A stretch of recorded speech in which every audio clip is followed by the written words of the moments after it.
Type ചെയ്യാം. ആരൊക്കെ S ഉണ്ടെങ്കിൽ തംസപ്പ് തരാം. ചെസ് കളി അറിയുന്ന ആളുകൾ ഒന്ന് എസ് കളിച്ചിട്ടുണ്ട്. കളി ചെറുതായിട്ടൊക്കെ അറിയാം. ചെറുതായിട്ട് അറിഞ്ഞു. കുറെ പേർക്ക് അറിയാലോ അല്ലേ? ഒട്ടും അറിയാത്ത ആളുകളുണ്ടോ? കുറച്ച് പേർക്ക് അറിയുണ്ടാവില്ല. എന്നാൽ ഇതിന്റെ ഒരു ചരിത്രം എടുത്ത് നോക്കുകയാണെങ്കിൽ ചെസ് കളി ഏത് രാജ്യത്ത് നിന്ന് വന്നതായിട്ടാണ് കരുതപ്പെടുന്നത്? കരുതപ്പെടല്ല, നമുക്ക് കിട്ടിയ രേഖകൾ പ്രകാരം ഇന്ത്യയിലാണ്. അതില് ഒരുപാട് എഴുതപ്പെട്ട രേഖകൾ എന്നൊക്കെ പ്രകാരം 6th സെഞ്ചുറി. ഭാരതം എന്ന് പറയുന്ന ശരി, ഇന്ത്യ എന്ന് പറയാൻ പറ്റില്ല. ഭാരതം സാർ പറഞ്ഞാണ് ശരി, ഭാരതം. Thank you. ചതുരംഗമല്ല സാറേ, ചതുരംഗത്തിന്റെ മറ്റൊരു ഭാവമല്ലേ ചെസ്? ചതുരംഗം, കറക്റ്റ്. ചതുരംഗം തന്നെയാണ് ഇനീഷ്യൽ അതിന്റെ രൂപം. അത് കഴിഞ്ഞത് പേർഷ്യ, അറേബ്യൻ രാജ്യങ്ങളിലെത്തി. ഇന്ത്യയിലേക്ക്, ഭാരതത്തിലേക്ക് വ്യാപാരത്തിനായി വന്ന വ്യാപാരികളെ അത് അറേബ്യൻ നാടുകളിലെത്തി. അറേബ്യൻ നാടുകളിൽ നിന്ന് പതുക്കെ യൂറോപ്പിലെത്തി. പിന്നീട് അവിടെ മോഡേൺ ചെസ്സിന്റെ ഒരു കുറെ പേര് വരുന്നുണ്ട്, അവരൊന്ന് അഡ്മിറ്റ് ചെയ്തേക്കണേ. മോഡേൺ ചെസ്സിന്റെ ഒരു എവല്യൂഷൻ നടക്കുകയാണ്. കുറച്ചും കൂടി റൂൾസ് റെഗുലേഷൻസ് ഒക്കെ ഒന്നും കൂടി ഇതായി ഇന്റർനാഷണൽ സ്റ്റാൻഡേർഡ് രീതിയിൽ മോഡേൺ ചെസ് ഫെഡറേഷനൊക്കെ ഫോം ചെയ്തു. 19th സെഞ്ചുറിയിൽ ഫസ്റ്റ് ഇന്റർനാഷണൽ ചെസ് ടൂർണമെന്റ് നടന്നു. ഇന്ന് ഈ കാലഘട്ടത്തിൽ നോക്കുകയാണെങ്കിൽ ഓൺലൈനായിട്ടും കമ്പ്യൂട്ടറിന്റെ ഒരു സപ്പോർട്ടോട് കൂടിയിട്ടൊക്കെ ഒരുപാട് ഡെവലപ്മെന്റ് വന്നൊരു ഗെയിമാണ്. ഈവൻ മനുഷ്യനില്ലെങ്കിൽ പോലും നമുക്ക് ചെസ് കളിക്കാൻ പറ്റും ഓൺലൈനായിട്ട്. ഓൺലൈനായിട്ട് ചെസ് കളിക്കുന്ന ആരെങ്കിലും ഉണ്ടോ അതില്? കളിച്ചിട്ടുണ്ട്, ഇപ്പൊ കളിക്കാറില്ല. ഓക്കെ, chess.com ഒക്കെ വെച്ചിട്ട് നമുക്ക് ഓൺലൈനായിട്ടൊക്കെ ചെസ് ഒക്കെ കളിക്കാൻ പറ്റും. അപ്പൊ ചെസ്സിൽ എത്ര കരുക്കളുണ്ട് ആർക്ക് പറയാൻ പറ്റും? ഒരു ടീമിൽ എത്ര? 48. 48. രണ്ട് 32. ടീമിനും കൂടി 32. ഒരു ടീമിൽ 16. കറക്റ്റ്. ബ്ലാക്ക് പീസ് 16 ഉണ്ടാവും, വൈറ്റ് പീസ് 16 ഉണ്ടാവും. Thank you.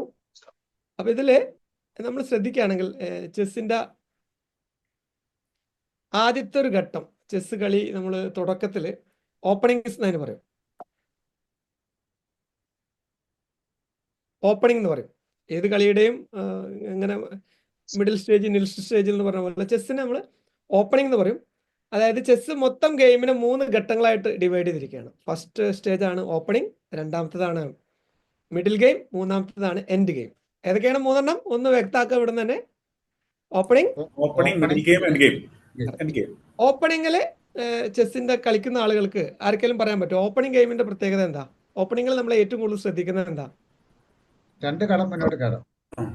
2 കളം മുന്നോട്ട് കയറാൻ നോക്കും. അതായത് സെന്ററിലേക്ക് ഫോക്കസ് ചെയ്യുന്നുണ്ട്. ചെസ്സിന്റെ സെന്ററിലേക്ക് ഫോക്കസ് ചെയ്യുന്നുണ്ട്.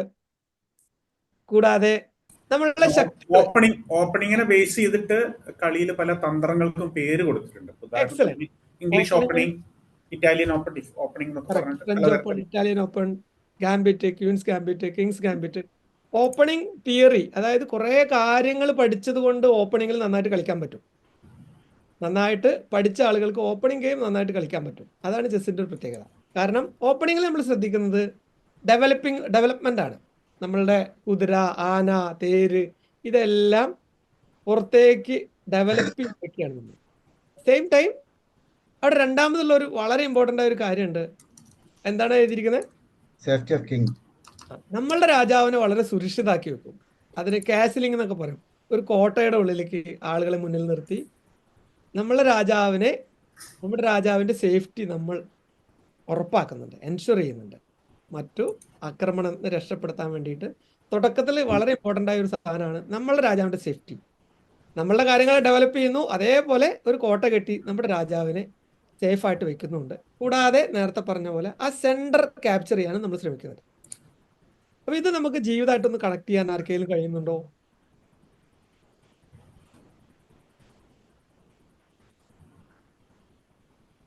നമ്മുടെ ലൈഫായിട്ട് സ്റ്റേജായി നോക്കുകയാണെങ്കിൽ ഒരു ഓപ്പണിംഗ് സ്റ്റേജിൽ എന്തൊക്കെയാണ് നമ്മൾ ചെയ്യുന്നത്?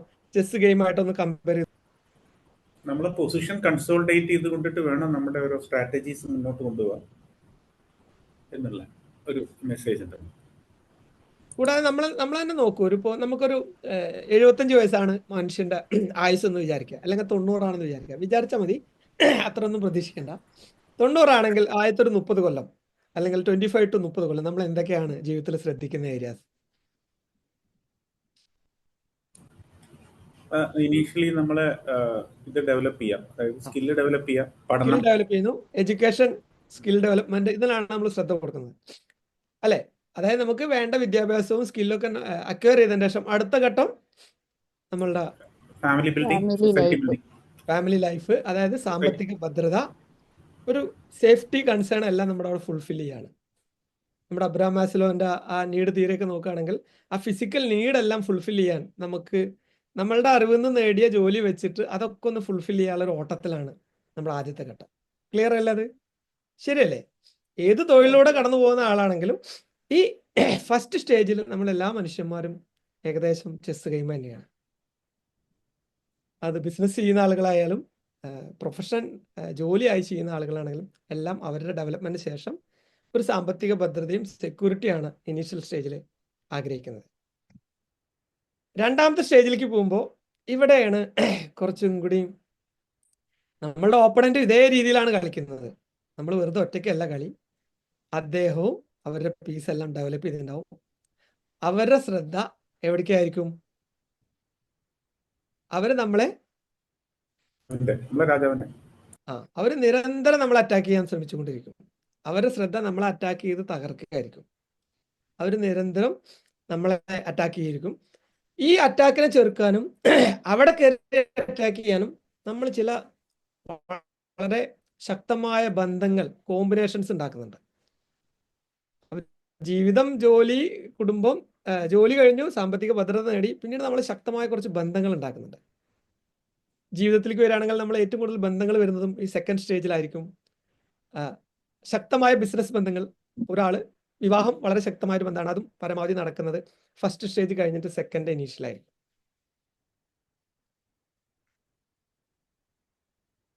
അപ്പൊ ഈ ഒരു സെക്കൻഡ് സ്റ്റേജിലാണ് മാക്സിമം ത്രെട്ട് അവിടെ വരുന്നു. ഈ ത്രെട്ടിനെ മറികടന്നിട്ട് വേണം ജീവിതം മുന്നോട്ട് പോകാൻ. ഈ ഒരു second stage first stage second സ്റ്റേജും കമ്പയർ ചെയ്യുമ്പോൾ കുറച്ചും കൂടി ഈസി ഏതാണ്, അല്ലെങ്കിൽ കുറച്ച് ബുദ്ധിമുട്ടുള്ള സ്റ്റേജ് ഏതാണ്?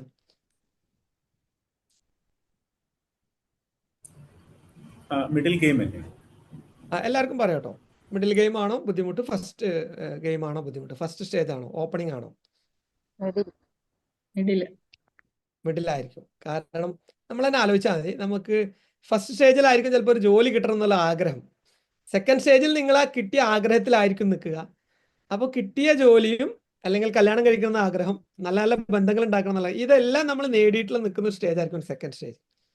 അവിടെ ഏറ്റവും കൂടുതൽ അറ്റാക്സ്, ത്രെട്ട് വരുന്നതും ഏതൊക്കെ ഭാഗത്തുനിന്നായിരിക്കും? എല്ലാവർക്കും ഒന്ന് ഷെയർ ചെയ്യാം. നമ്മൾ മാനസികമായിട്ട് ത്രെട്സ് അല്ലെങ്കിൽ വേദനകൾ, ബുദ്ധിമുട്ടുകൾ വരുന്ന ഏരിയാസ്, പല ആളുകളും സെക്കൻഡ് സ്റ്റേജ് കടന്ന് തേർഡ് സ്റ്റേജിൽ യാത്ര ചെയ്യുന്ന ആളുകളാണ്. എല്ലാവർക്കും പറയാം, ഏറ്റവും കൂടുതൽ നമ്മുടെ അറ്റാക്സും പ്രശ്നങ്ങളും വരുന്ന ഏരിയാസ് ഏതൊക്കെയാണ്? ചെസ്സിലായിക്കോട്ടെ, ലൈഫിലായിക്കോട്ടെ, എവിടെ നിന്നൊക്കെ ആയിരിക്കും? നമ്മുടെ സഹപ്രവർത്തകരുടെ നമ്മൾ എക്സലന്റ്, നമ്മളുടെ തന്നെ ശക്തിക്ക് വേണ്ടിയിട്ട് നമ്മൾ ഉണ്ടാക്കിയ ബന്ധങ്ങളിൽ നിന്നാവും ഏറ്റവും കൂടുതൽ ചിലപ്പോൾ ത്രെട്ട് വരുന്നത്. നമ്മൾ തന്നെ നിർമ്മിച്ച ബന്ധങ്ങളായിരിക്കും നമുക്ക് ഏറ്റവും കൂടുതൽ പാര തരുന്നത്. അതിന്റെ വീക്ക്നെസ് ആവും ചിലപ്പോൾ നമ്മളെ പ്രശ്നത്തിൽ കയറിയിടും. പിന്നീട് നമ്മളെ പോലെ ഒപ്പം കോമ്പീറ്റ് ചെയ്യുന്ന ആളുകളും നമുക്ക് ത്രെട്ട് തരുന്നുണ്ട്. വേറെ ആർക്കെങ്കിലും എന്തെങ്കിലും ഷെയർ ചെയ്യാൻ? നമ്മുടെ ചുറ്റുമുള്ളവർ വീണു പോകുന്ന ഒരു അവസ്ഥ ഉണ്ടല്ലോ. അതെ, അതും വല്ലാത്തൊരു പ്രശ്നമാണ്. നമുക്കൊപ്പം സഞ്ചരിക്കുന്ന ആളുകൾ, നമ്മുടെ ശക്തിയായി നിൽക്കുന്ന ആളുകൾ വീണ് പോകുമ്പോൾ അതും നമുക്ക് വല്ലാത്തൊരു ബുദ്ധിമുട്ട് തരുന്നുണ്ട്. ശരിക്കും പറയുകയാണെങ്കിൽ സെക്കൻഡ് സ്റ്റേജിൽ ലൈഫ് സ്റ്റാർട്ട് ചെയ്യുകയാണ്. ചെസ്സിന്റെ മിഡിൽ ഗെയിമിലാണ്. കാരണം ഓപ്പണിംഗ് എല്ലാം അത്യാവശ്യം പഠിച്ച ആളുകളൊക്കെ ഈസി ആയിട്ട് കളിക്കും, അതിലൊന്നും വലിയ മണ്ടത്തരങ്ങൾ വരുന്നില്ല. പക്ഷെ രണ്ടാമത്തെ സ്റ്റേജിലേക്ക് കടക്കുമ്പോൾ ജോലി ആഗ്രഹമായിരുന്നു, ആ ജോലിയിൽ എത്തുന്നു. ബിസിനസ് ഒരു സ്വപ്നമായിരുന്നു, ആ സ്വപ്നത്തിൽ എത്തുന്നു. അവിടെയുള്ള ചില ത്രെട്ടുകൾ, ബുദ്ധിമുട്ടുകൾ നമ്മളെ വല്ലാതെ ബുദ്ധിമുട്ടിക്കുന്നുണ്ട്. ഒരു ചെറിയ വീഡിയോ നമുക്ക് കാണാം. സൗണ്ട് കേൾക്കുന്നില്ല? എപ്പോ നോക്കിയാലും തീറ്റയാണല്ലോ. സ്ട്രെസ്സാ ഭയങ്കര. അത് ഒഴിവാക്കാൻ വേണ്ടിട്ടാ ഞാൻ കഴിക്കുന്നത്. എന്തുവാ സ്ട്രെസ്? ഓ വേണ്ടാന്ന് വിട്. പറ. ഞാൻ ആരോടും പറയാൻ ആഗ്രഹിക്കുന്നില്ല എന്റെ സ്ട്രെസ്സിനെ കുറിച്ച്. പറ എന്നാലും. ഡെയിലി വെയിറ്റ് കൂടുന്നു.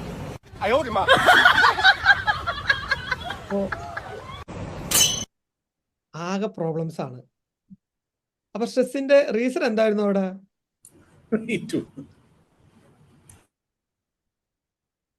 സ്ട്രെസ്സിന്റെ റീസൺ എന്തായിരുന്നു? വെയിറ്റ് കൂടുന്നു. വെയിറ്റ് കൂടുന്നു. അപ്പൊ ആ വെയിറ്റ് കൂടുന്നതിന് അവര് സ്ട്രെസ് മാറ്റാൻ ഉപയോഗിക്കുന്ന മെത്തേഡ് എന്താണ്? ബഡ്ജറ്റ്. ആ ചിക്കൻ ഫ്രൈ അടിച്ചു വിടുന്നു. അപ്പൊ ആ പ്രോബ്ലം അവിടെ സോൾവ് ആവുന്നുണ്ടോ? ഇല്ല. അപ്പൊ അവരെ വേദനിപ്പിക്കുന്ന ആ ത്രെട്ടിൽ നിന്ന് രക്ഷപ്പെടാൻ അവർക്ക് പറ്റുന്നുണ്ടോ? നെവർ. അതേ ഒരു രീതിയിൽ ആ ത്രെട്ടിനെ അതിജീവിക്കുകയാണെങ്കിലും രക്ഷപ്പെടാൻ പറ്റുമോ? ഇല്ല. അപ്പൊ ഇവിടെയാണ് നമ്മൾ ശരിക്കും ചെസ് ഒന്നും കൂടി സീരിയസ് ആയിട്ട് കാണുമ്പോ. ഈ അടുത്ത സ്ലൈഡ് കാണുന്നുണ്ടോ സാർ? ആർക്കെങ്കിലും ഒന്ന് വായിക്കാൻ പറ്റും? No one is coming to save you. This life of yours is 100% your responsibility. Chess നമുക്ക് പഠിപ്പിച്ചു തരുന്ന റൂൾ നമ്പർ 1, ഞാൻ 1 അതിന്റെ മുകളിൽ എഴുതിണ്ടാവും, എനിക്ക് കാണാൻ പറ്റുന്നില്ല. കാണുന്നില്ലേ 1? യെസ്. ചെസ് പ്ലെയർ വേറെ ഏതെങ്കിലും ഗെയിമിലുണ്ടോ എന്ന് എനിക്കറിയില്ല. എനിക്ക് തോന്നുന്നു ഷൂട്ടിങ്ങിലോ ആർച്ചറിയിലോ ഉണ്ടോ അറിയില്ല. Chess player during chess play is not at all suppose to talk with anyone. No communication. യാതൊരുവിധ കമ്മ്യൂണിക്കേഷനും ചെസ് പ്ലെയർക്ക് സാധ്യമല്ല. ഒരു വ്യക്തിയായിട്ടും സംസാരിക്കാൻ കഴിയില്ല. 100% ആ യുദ്ധം അവന്റെ മാത്രമാണ്, അല്ലെങ്കിൽ അവളുടെ മാത്രമാണ്. ആരാണോ കളിക്കുന്നത് ആ വ്യക്തിയുടെയാണ് 100% ചുമതല. പുറത്തുനിന്ന് കോച്ചോ അസിസ്റ്റൻസോ യാതൊരുവിധ ഫീഡ്ബാക്കും തരുന്നില്ല. അപ്പൊ റൂൾ നമ്പർ 1 ക്ലിയർ ആണോ? ഇത് നിങ്ങളുടെ മാത്രം യുദ്ധമാണ്. ഇതിന് 100% റെസ്പോൺസിബിലിറ്റി നിങ്ങൾക്ക് മാത്രമാണ്. ക്ലിയർ? ഈ റൂൾ നമ്പർ 1 ഒന്ന് ഉറപ്പിച്ചു വെച്ചേക്കണം. ക്ലിയർ ആണോ? എസ് പറയാം. അപ്പൊ ഏത് പ്രോബ്ലം ചെസ് ഞാൻ പറഞ്ഞു സെക്കൻഡ് സ്റ്റേജിൽ മാക്സിമം ത്രെട്ടാണ് വരിക. ത്രെട്ടുകൾ അവർ തന്നുകൊണ്ടിരിക്കുന്നു. ഈ ത്രെട്ടിനെ അതിജീവിക്കേണ്ടത് ആരുടെ ചുമതലയാണ്? എൻ്റെ ചുമതലയാണ്. ഇതിന് എന്നെ സേവ് ചെയ്യാൻ ഭൂമിയിൽ ആരും വരുന്നില്ല. 100% എൻ്റെ മാത്രം ചുമതലയാണ്. സെക്കൻഡ് റൂൾ നമ്പർ അത് വായിക്കാൻ പറ്റുന്നുണ്ടോ?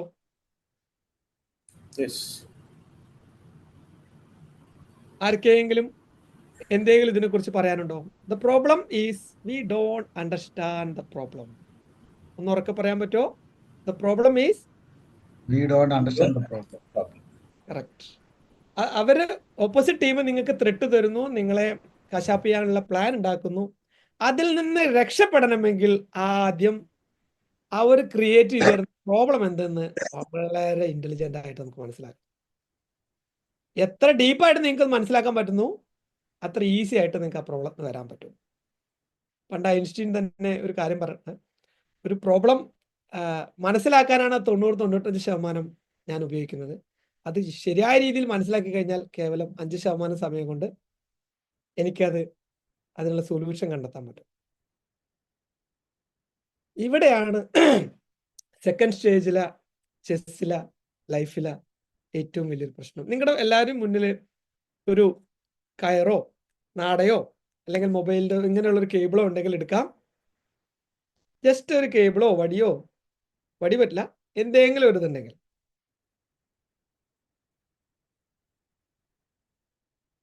ഒരു ചെറിയ നാടയോ അല്ലെങ്കിൽ മൊബൈലിൻ്റെ ഒരു കേബിളോ എന്തെങ്കിലും ഒരു കാര്യം മതി. ഞാൻ പറയാം, എനിക്ക് ഒരു ചെറിയ ടെസ്റ്റാണ് ഞാൻ തരാൻ പോകുന്നത്. അറിയാവുന്ന ആളുകൾ കുറച്ച് വെയിറ്റ് ചെയ്യണം. ഇത് മുന്നേ ചെയ്ത ആളുകൾ നിങ്ങൾ ചെയ്യേണ്ടത് സിംപിളി കേട്ടോ, ഇങ്ങനെ ഒരു നോട്ട് കാണുന്നുണ്ടോ? അത് ഇങ്ങനെ ഒരു നോട്ട് ഇട്ടാൽ മതി. ക്ലിയർ ആണോ? എൻ്റെ ബാക്ക്ഗ്രൗണ്ട് ഒന്ന് ക്ലിയർ ചെയ്ത് തരാം.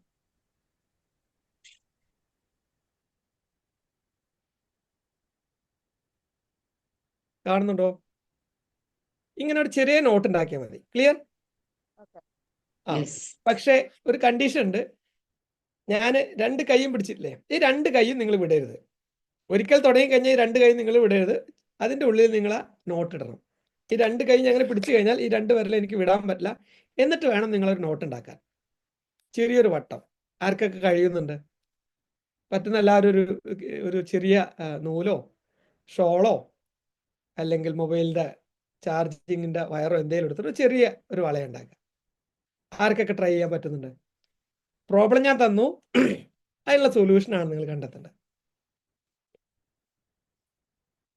കഴിഞ്ഞ ആളുകൾക്ക്, ഇത് മുന്നേ ചെയ്യാതെ ആദ്യമായിട്ടൊന്നും ഇവിടെ ചെയ്തിട്ട് റിസൾട്ട് കിട്ടുന്ന ആളുകൾക്ക് യെസ് പറയാം, അച്ചീവ്ഡ് എന്ന് പറയാം. രണ്ടാമത്തെ പോർഷൻ മിസ്സായിപ്പോയി പറഞ്ഞത്. ഇത് ഇതുവരെ ചെയ്യാതെ ആദ്യമായി ചെയ്തിട്ട് റിസൾട്ട് കിട്ടുന്ന ആളുകൾ നിങ്ങൾ ഒന്ന് യെസ് പറയാം. മുന്നേ ഏതെങ്കിലും ക്ലാസ്സുകളിലോ എവിടെയെങ്കിലും കണ്ടിട്ട് ചെയ്യുന്നവർക്ക് ഈസി ആയിട്ട് കിട്ടും. അല്ലാതെ നിങ്ങൾ ആദ്യമായിട്ട് ഇത് ചെയ്തിട്ട് അച്ചീവ് ചെയ്യുന്നുണ്ടെങ്കിൽ അവരൊന്ന് വീഡിയോ ഓൺ ചെയ്ത് പറയണം. ഇടാൻ പറ്റുന്നുണ്ടോ? 2 കൈയും വിടാൻ പാടില്ല. ടോമി സാർ എങ്ങനെ ചെയ്തോന്ന് കാണിച്ചു തരൂ. ഇല്ല സാറേ, ഞാൻ ചെയ്തില്ല. ഗോൾഡ് കോയിൻ എനിക്ക് നഷ്ടപ്പെട്ടു. ഗോൾഡ് കോയിൻ ഉണ്ട് സമ്മാനം. അതെ, മനോജ് സാർ നഷ്ടപ്പെട്ടു. ശ്രമിക്കുന്നുണ്ട്, റോസമ്മ ശ്രമിക്കുന്നുണ്ട്. എല്ലാവരും അടുത്തൊരു വയറോ ഇതുണ്ടെങ്കിൽ ശ്രമിക്കാം. ആർക്കെങ്കിലും റിസൾട്ട് കിട്ടിക്കഴിഞ്ഞാൽ പറയാം. കിട്ടിയോ? ആരെങ്കിലും ട്രൈ ചെയ്യുന്നുണ്ടോ? അതെല്ലാവരും വീഡിയോ ഓഫ് ചെയ്തിരിക്കുകയാണോ? കിട്ടിയ ആളുകളൊന്ന് പറയാം. ആർക്കും കിട്ടിയില്ല? റോസമ്മ ട്രൈ ചെയ്യുന്നുണ്ട്. ടോമി സാർ ട്രൈ ചെയ്യുന്നുണ്ടോ? ട്രൈ ചെയ്യുന്നുണ്ട്, പക്ഷെ കിട്ടുന്നില്ല. വിടാതെ മുരളി സാർ കംപ്ലീറ്റ് ചെയ്തോ? ഓരോ വിരൽ വിടാൻ സമ്മതിച്ചാൽ ഓക്കെ, ഒരു വിരലും വിടാൻ പറ്റില്ല, അതാണ് അതിന്റെ കണ്ടീഷൻ. എന്നാ പറ്റില്ല. നമ്മളെ പ്രോബ്ലം വളരെ സിമ്പിളാണ്. ഇങ്ങനെയുള്ള ഒരു നൂലിന്റെ നടുവിലൊരു ചെറിയൊരു നോട്ട് ഇടണം. പക്ഷേ സത്യസന്ധമായി പറയുകയാണെങ്കിൽ ഇതൊരു ഈസി പ്രോബ്ലം അല്ല. ആദ്യമായി കാണുന്ന ആളുകൾക്ക് ഇതൊരിക്കലും ഒരു ഈസി പ്രോബ്ലം അല്ല. മുൻകൂർ മുരളി സാർ വളരെ ട്രൈ ചെയ്യുന്നുണ്ട്. മുൻപ് എവിടെന്നെങ്കിലും പഠിച്ചുള്ള ആളുകൾക്ക് ഈസി ആയിട്ട് ചെയ്യാൻ പറ്റും. അല്ലെങ്കിൽ ഈ പ്രോബ്ലം നമ്മൾ 2 കൈകളും ഇങ്ങനെ പിടിച്ചിട്ട് നിങ്ങൾ ഇന്ന് രാത്രി അല്ലെങ്കിൽ 24 മണിക്കൂറോ 30 മണിക്കൂറോ കണ്ടിന്യൂസ് ട്രൈ ചെയ്ത് കഴിഞ്ഞാൽ ഇതിന്റെ റിസൾട്ട് നിങ്ങൾക്ക് കിട്ടാൻ പോകുന്നില്ല. ഈ പ്രോബ്ലത്തിന് റിസൾട്ട് കിട്ടണമെങ്കിൽ ആദ്യം ആ പ്രോബ്ലത്തിനെ നമ്മളൊന്ന് മാറ്റി വെക്കണം. ഒന്ന് ഫ്രണ്ടിലേക്ക് വെക്കുക, ആ വയർ നിങ്ങളുടെ ഫ്രണ്ടിലേക്ക് വെക്കുക. നിങ്ങളുടെ ഭാഗത്ത് നിന്ന് ആ പ്രോബ്ലത്തിൽ ഒന്ന് മാറ്റി വെക്കുന്നു കുറച്ചു നേരം. ഇനി ഒന്ന് ട്രൈ ചെയ്ത് നോക്കൂ. കെട്ട് അതിന്മേണ് ഇടേണ്ടത്. വേണമെങ്കിൽ കെട്ട് കയ്യിലൊന്ന് ഇട്ട് നോക്കാം, ഞാൻ കാണിക്കുന്ന പോലെ. കൈകളിൽ ഒന്ന് കെട്ടിട്ട് ഒന്ന് എടുത്തു നോക്കി നോക്കൂ. കൈകളൊന്ന് ഇങ്ങനെ പിടിച്ച് 2 സൈഡിൽ കൂടെ നിർത്തി നോക്കൂ. ട്രെയിനേഴ്സിനും വീട്ടമ്മമാർക്കും ഒക്കെ ഒന്ന് പ്രാക്ടീസ് ചെയ്യാം. കുട്ടികൾക്കും നമ്മൾക്കൊപ്പമുള്ളവർക്കൊക്കെ ഒരു നമ്പറായിട്ട് കൊടുക്കാൻ പറ്റിയ റൈറ്റാണ്. യെസ് ചെയ്യാൻ പറ്റിയ ആളുകളുണ്ടെങ്കിൽ യെസ് പറയാം. ക്ലൂ ഞാൻ തന്നു, പ്രോബ്ലത്തിന് മാറ്റി വെച്ചു. കൈകളിലൂടെ കൈകളിലൊന്ന് കെട്ടിട്ട് മുരളി സാർ ചെയ്യുന്ന കാരണം ഒന്നും കൂടി ഉള്ളിൽ കൂടെ കെട്ടിട്ടു സാർ. ഒന്നും കൂടി ഉള്ളിൽ കൂടെ കൈ, ഈ കെട്ടിന്റെ ഉള്ളിൽ കൂടെ കൈ വന്നിട്ട് ഒരു ഭാഗം എടുക്കണം. സാറിന്റെ ഉള്ളിൽ കെട്ട് വന്നിട്ടില്ല. ഒന്നും കൂടി ഇതെങ്ങനെ ഇടും സാർ, ഇങ്ങനെ എടുക്കൂ. കൈ ഇങ്ങനെ വരട്ടെ. Yes yes. ഇനി 2 എൻ്റെ കൂടെ ഒന്ന് എടുത്തു നോക്കൂ. എനിക്ക് success. Yes yes yes yes. Tommy സാറിന് കിട്ടിയിരിക്കുന്നു. ഇപ്പൊ മുരളി സാറിനും കിട്ടിയിരിക്കുന്നു. മുരളി സാർ ഓക്കെ അല്ലേ? രണ്ടാമത്തെ കുട്ടികൾക്ക് ഗോൾഡ് കോയിൻ ഉണ്ടോ? യെസ്, 2 പേർക്കും ഗോൾഡ് കോയിൻ ഉണ്ട്. ഒന്ന് കൈയടിക്കുക എല്ലാവർക്കും. ഇവിടെ എന്തെങ്കിലും നിങ്ങൾക്ക് കത്തിയോ? ഈ പ്രോബ്ലം സോൾവിങ്ങിൽ എന്തെങ്കിലും ലേണിംഗ് പോയിന്റ് ആർക്കെങ്കിലും? വളരെ ഇമ്പോർട്ടൻ്റ് ആയ ഒരു ലെസൺ ഇതിലുണ്ട്. ജീവിതത്തിൽ എപ്പോൾ പ്രശ്നം വരുമ്പോഴും, എപ്പോൾ ബുദ്ധിമുട്ട് വരുമ്പോഴും, എപ്പോൾ ത്രെട്ട് വരുമ്പോഴും ആലോചിച്ചിരിക്കേണ്ട ഒരു കാര്യം. ആർക്കെങ്കിലും ഷെയർ ചെയ്യാൻ പറ്റുമോ? പ്രോബ്ലത്തിൽ നിന്ന് മാറി ചിന്തിക്കുക. Excellent excellent excellent. Thank you Nitha ma'am. Problem എന്ന് എൻ്റെ കൂടെ നിൽക്കുന്നോ എനിക്ക് അതിന് സൊല്യൂഷൻ കണ്ടെത്താൻ കഴിയില്ല. പ്രോബ്ലം എൻ്റെ കൂടെ ആണെങ്കിൽ എനിക്ക് അതിന് സൊല്യൂഷൻ കണ്ടെത്താൻ കഴിയുന്നില്ല. ആ പ്രോബ്ലത്തിൽ നിന്ന് മാറി നിൽക്കാൻ ഞാൻ പഠിക്കണം. ഒരു ടെമ്പററി കട്ട് ഓഫ്, സൈക്കോളജിക്കലി ആ പ്രോബ്ലത്തിനൊന്ന് മാറ്റി വെക്കുന്നു, മാറി നിൽക്കുന്നു. ഞാനൊന്ന് മാറി നിന്ന് ചിന്തിക്കുമ്പോഴാണ് എനിക്ക് പ്രോബ്ലത്തിലേക്കുള്ള സൊല്യൂഷൻസ് തെളിഞ്ഞു വരുന്നുള്ളൂ. പ്രോബ്ലം എന്താണെന്ന് പോലും മനസ്സിലാക്കാൻ പറ്റുന്നത് ഞാൻ ആ പ്രോബ്ലത്തിൽ ഒന്ന് മാറി നിന്ന് നോക്കുമ്പോഴാണ്. ചെസ് കളിക്കുന്ന ആളുകൾ ശ്രദ്ധിച്ചാൽ മതി. മുരളി സാറും ടോമി സാറും ചെസ് കളിക്കാവും. മുരളി സാറിന്റെ പിഴവുണ്ടാവും, ടോമി സാർ അത് ചിലപ്പോൾ കാണാതെയും പോകുന്നുണ്ടാവും. പക്ഷെ ഞാൻ പുറമെ നിന്ന് കളി കാണുകയാണെങ്കിൽ എനിക്ക് ഈസി ആയിട്ട് കാണാൻ പറ്റും. ടോമി സാറിന്റെ മണ്ടത്തരം എന്റെ മനസ്സിൽ ഇങ്ങനെ പറയും, മുരളി സാർ, ടോമി സാർ കളിക്കൂ, മുരളി സാറിന്റെ വീക്ക്നെസ് അവിടെ ഉണ്ട്, ചെക്ക് വെക്കൂ.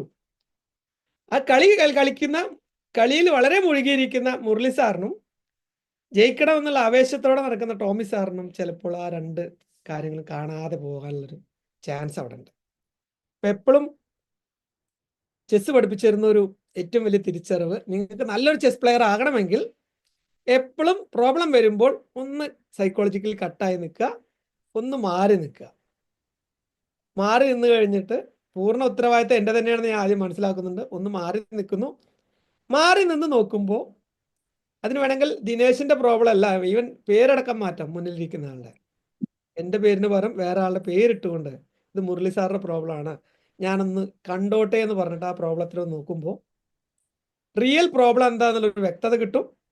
അതിലേക്കുള്ള സൊല്യൂഷൻസും പതുക്കെ അതിൻ്റെ ഒരു ഭാഗമായിട്ട് തന്നെ നമ്മുടെ മുന്നിൽ തെളിഞ്ഞു വരും. ദിനേശ് സാറേ, ഒരു കാര്യം ആഡ് ചെയ്തോട്ടെ. Please sir, please. അതായത് ഞാൻ ഒരു ജോലി അന്വേഷിച്ച് നടക്കുമ്പോൾ ഒരു വൈസാഖ് സ്റ്റീൽ പ്ലാന്റ് ഇന്റർവ്യൂ ഉണ്ടായിരുന്നു. അപ്പോൾ അവിടെ ഒരു ഗ്രൂപ്പ് ഡിസ്കഷൻ ഉണ്ടായിരുന്നു. അതിൻ്റെ ടൈറ്റിൽ തന്നത്, ലാസ്റ്റ് മിനിറ്റ് തന്നത്, U cannot judge your self when you are inside the frame. അതിന്റെ എക്സാമ്പിൾ ഒരാൾ പറഞ്ഞത് വെച്ചാൽ, മറ്റേ നമ്മൾ ഈ പറഞ്ഞ അതേ എക്സാമ്പിളാണ്. നമ്മൾ കാര്യങ്ങൾ ചെയ്തുകൊണ്ടിരിക്കുമ്പോൾ you cannot judge yourself. നമ്മൾ മാറി നിന്ന് ചിന്തിക്കുകയാണെങ്കിൽ, ഒരു ന്യൂട്രലായിട്ട് ചിന്തിക്കുകയാണെങ്കിൽ, stay away from the problem, then solution will automatically come. Thank you sir. Thank you Sunil sir. ഇത് ജീവിതത്തിന്റെ എല്ലാ മേഖലയിലും നമ്മളെ ബാധിക്കുന്ന ഒരു കാര്യമാണ്. ഞാൻ എയർഫോഴ്സിൽ 20 കൊല്ലം ടെക്നിക്കൽ സൂപ്പർവൈസർ ആയിരുന്നു. അപ്പോൾ പെട്ടെന്ന് നമുക്കൊരു ഇൻസ്ട്രക്ഷനൊക്കെ കിട്ടുകയാണ്, 2 മണിക്കൂറിനുള്ളിൽ വിമാനം ടേക്ക് ഓഫ് ചെയ്യേണ്ടതാണ്, അതിൻ്റെ ഓട്ടോ പൈലറ്റ് കേടാണ്, പെട്ടെന്ന് ശരിയാക്കണം എന്ന് പറയുമ്പോൾ നമ്മൾ ഫുൾ എനർജി എടുത്തിട്ട് ആവേശത്തിലാണ് ജോലി ചെയ്യുന്നത്. പക്ഷെ പ്രോബ്ലത്തിനെ കണ്ടുപിടിക്കാൻ ആ ഒരു ആവേശത്തിൽ പോകുമ്പോൾ നമുക്ക് കാണാൻ കഴിയില്ല. അപ്പോഴാവും ചിലപ്പോൾ നമുക്ക് 2 മണിക്കൂർ സമയമാണെങ്കിലും ചിലപ്പോൾ ഒരു 10 മിനിറ്റ് നമ്മൾ ബ്രേക്ക് എടുക്കും ഇൻറ്റൻഷ്യലി. ആ 10 മിനിറ്റ് ഒരിക്കലും നഷ്ടമാകുന്നില്ല. ആ 10 മിനിറ്റ് ഒരിക്കലും എഫിഷ്യൻസി കുറയ്ക്കുന്നില്ല. ആ 10 മിനിറ്റ് ഒരിക്കലും ഔട്ട്പുട്ടിനെ നെഗറ്റീവ് രീതിയിൽ ബാധിക്കുന്നില്ല. പ്രൊഡക്ടിവിറ്റി കൂട്ടുകയാണ് ചെയ്യുന്നത്. ടോട്ടലി കട്ട് ചെയ്യുന്നു, എന്നിട്ട് മാറി നിന്നിട്ട് ഡിസ്കഷൻസും ചിന്തയൊക്കെ വരുമ്പോഴാവും ക്ലാരിറ്റി വരിക, പ്രോബ്ലം എന്താണെന്ന് നമുക്ക് മനസ്സിലാവും. അപ്പോൾ ലോകത്തുള്ള ഒരുപാട് ചെസ് പ്ലെയേഴ്സിൻ്റെ അല്ലെങ്കിൽ ജീവിതത്തിൻ്റെ 2ാം സ്റ്റേജിൽ നടക്കുന്ന, ചെസ്സിൻ്റെ 2ാം സ്റ്റേജിൽ നടക്കുന്ന ഒരുപാട് പ്രോബ്ലംസ്, അത് ആളുകൾ സഫറിങ്ങിലേക്ക് പോകാനുള്ള കാരണം they don't understand the problem. They don't understand the problem. Problem എന്തെന്ന് അവർക്ക് കറക്റ്റ് മനസ്സിലാവുന്നില്ല. മനസ്സിലാക്കുന്നതിൻ്റെ മുന്നേ അവർ സൊല്യൂഷൻ മോഡിലേക്ക് പോകുന്നു. അത് പ്രോബ്ലത്തിനെ വീണ്ടും കോംപ്ലിക്കേറ്റഡ് മോഡിലേക്ക് കൊണ്ടുപോകുന്നു. ഈ 2 റൂളും തെറ്റിക്കരുത്. ഈ ലോ ആരെങ്കിലും കേട്ടിട്ടുണ്ടോ? Yes sir, problem defined is half solved. Correct. ഈ ഒരു കിറ്റ്ലിൻസ് ലോ പ്രകാരം നമ്മൾ ശരിക്കും പറയുകയാണെങ്കിൽ എന്താണോ നമ്മുടെ ജീവിതത്തിന് ബുദ്ധിമുട്ടിക്കുന്ന പ്രോബ്ലംസ്, അതിനൊന്ന് എഴുതി നോക്കുക. ഇതും വളരെ നല്ലൊരു മെത്തേഡാണ്. നമ്മളെ റിയൽ പ്രോബ്ലംസ് എന്താണെന്ന് ഒന്ന് എഴുതി നോക്കുമ്പോൾ തന്നെ അതിന് വളരെ ക്ലാരിറ്റി വന്നു തുടങ്ങും. ടീച്ചിങ് മേഖലയിലുള്ളവർ, കൗൺസിലിംഗ് മേഖലയിലുള്ളവർ, ട്രെയിനേഴ്സ് ആളുകൾ എന്തെങ്കിലും ഹെൽപ്പിന് വരികയാണെങ്കിൽ അവരുടെ പ്രോബ്ലത്തിനൊന്ന് എഴുതിപ്പിക്കുക. ഒരു നല്ലൊരു A4 ഷീറ്റ് വൃത്തിയുള്ളത് കൊടുത്തുകൊണ്ട് അവർ പറഞ്ഞ കാര്യങ്ങൾ കേൾക്കുന്നു, മനസ്സിലാക്കുന്നു. അത് കഴിഞ്ഞ് ഒന്നും കൂടി വ്യക്തമായിട്ട് എസ് എഴുതുന്ന പോലെ ഒന്നും എഴുതണ്ട, കറക്റ്റ് പോയിന്റ് ആയിട്ടൊന്ന് എഴുതിപ്പിക്കുക. എഴുതി കഴിയുമ്പോൾ തന്നെ അവരുടെ മൈൻഡിൽ കൂടുതൽ ക്ലാരിറ്റി വരികയാണ്. ഇപ്പം നിങ്ങൾ തന്നെ നിങ്ങളുടെ ജീവിതത്തിൽ ബുദ്ധിമുട്ടിക്കുന്ന 2-3 പ്രോബ്ലംസ് ഒന്ന് എടുത്തു നോക്കൂ. അതിലേതെങ്കിലും വളരെ ബുദ്ധിമുട്ടുള്ള ഒരു പ്രോബ്ലം മാത്രം മനസ്സിലാലോചിക്കുക. അതിനെക്കുറിച്ച് 1-2 ലൈൻ ഒന്ന് എഴുതി നോക്കൂ. ജസ്റ്റ് ക്ലാസ് നടക്കുന്നതിൻ്റെ ഒപ്പം തന്നെ ഒന്ന് എഴുതി നോക്കുക. എന്താണ് എൻ്റെ ഏറ്റവും ബുദ്ധിമുട്ടിക്കുന്ന പ്രോബ്ലം എന്താണെന്നൊന്ന് വളരെ ഈസി ആയിട്ട് ഫ്രീ മൈൻഡോടെ, എന്താണ് എൻ്റെ പ്രോബ്ലം, എന്തൊക്കെയാണ് ഇതിൻ്റെ പ്രശ്നങ്ങൾ, എന്തൊക്കെയാണ് ഈ പ്രോബ്ലത്തിലൂടെ കടന്നു പോകുമ്പോൾ മാക്സിമം ഉണ്ടാകാൻ ഉള്ള സാധ്യതകൾ, ഇതൊക്കെ ഒന്ന് എഴുതി വെക്കുക. അത് എഴുതി കഴിയുമ്പോഴേക്കും നിങ്ങളുടെ മുഖത്തൊരു പുഞ്ചിരി വരും. ഇത് എഴുതി കഴിയുമ്പോഴേക്കും പ്രോബ്ലം അല്ലാതാവുക തുടരുകയാണ്. ഇത് ഞാൻ വളരെ എൻ്റെ പേഴ്സണൽ ലൈഫിൽ ഏറ്റവും ശക്തമായിട്ട് ഉപയോഗിച്ചത് എൻ്റെ ഒരു സുഹൃത്തിൻ്റെ പ്രശ്നത്തിലാണ്. അദ്ദേഹം ആകെ ഡിപ്രസ്ഡായിരുന്നു, വല്ലാത്ത ബുദ്ധിമുട്ട്, മദ്യപാനം കുറച്ച് പീക്കായി തുടങ്ങി. കാരണം അദ്ദേഹത്തിന് സാമ്പത്തികമായിട്ട് വല്ലാത്ത ഫ്രസ്ട്രേഷനാണ്.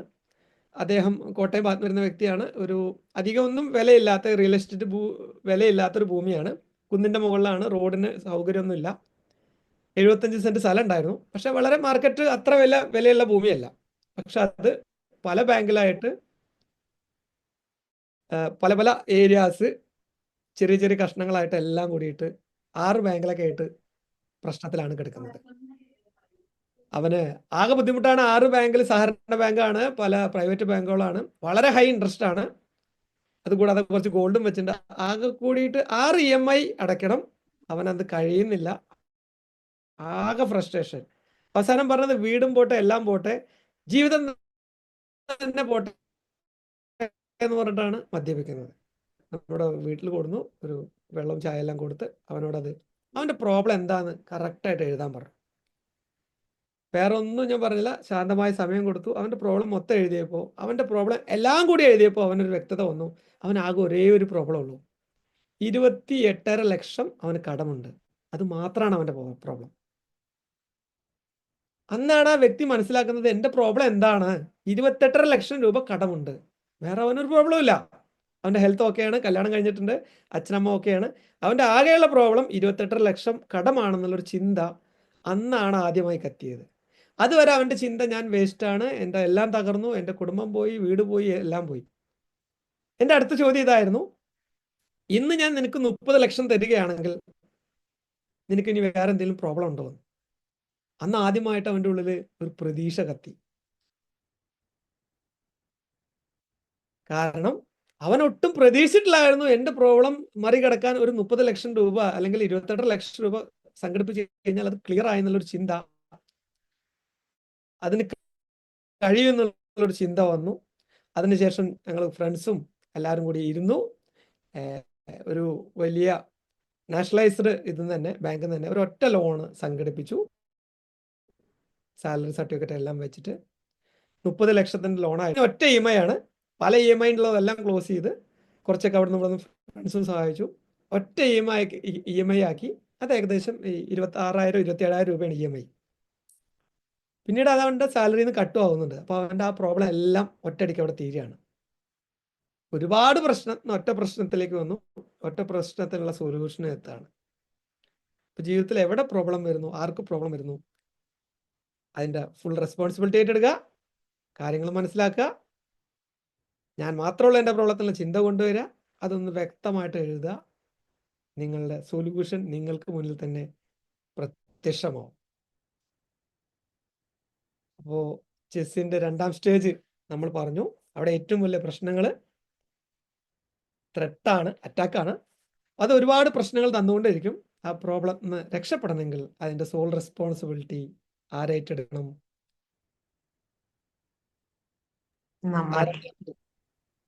ആരാണ് മാം? നമ്മൾ തന്നെ. നമ്മൾ എന്നുള്ള വേർഡ് ടെക്നിക്കലി ആണോ? ഞാൻ അതാണ് അവിടുത്തെ ഒരു വലിയ സൈക്കോളജി, NLP ഒക്കെ പഠിക്കുന്ന ആളുകൾക്ക് പറയാം. നമ്മൾ ഇല്ല ഇവിടെ, ഞാൻ മാത്രമേ ഉള്ളൂ. ചെസ് കളിയിൽ ഞാൻ മാത്രമേ ഉള്ളൂ, നമ്മളില്ലല്ലോ. ചെസ് കളിയിലെ ഏറ്റവും വലിയൊരു റൂളാണ്, എന്താണ് ഹെഡിങ്?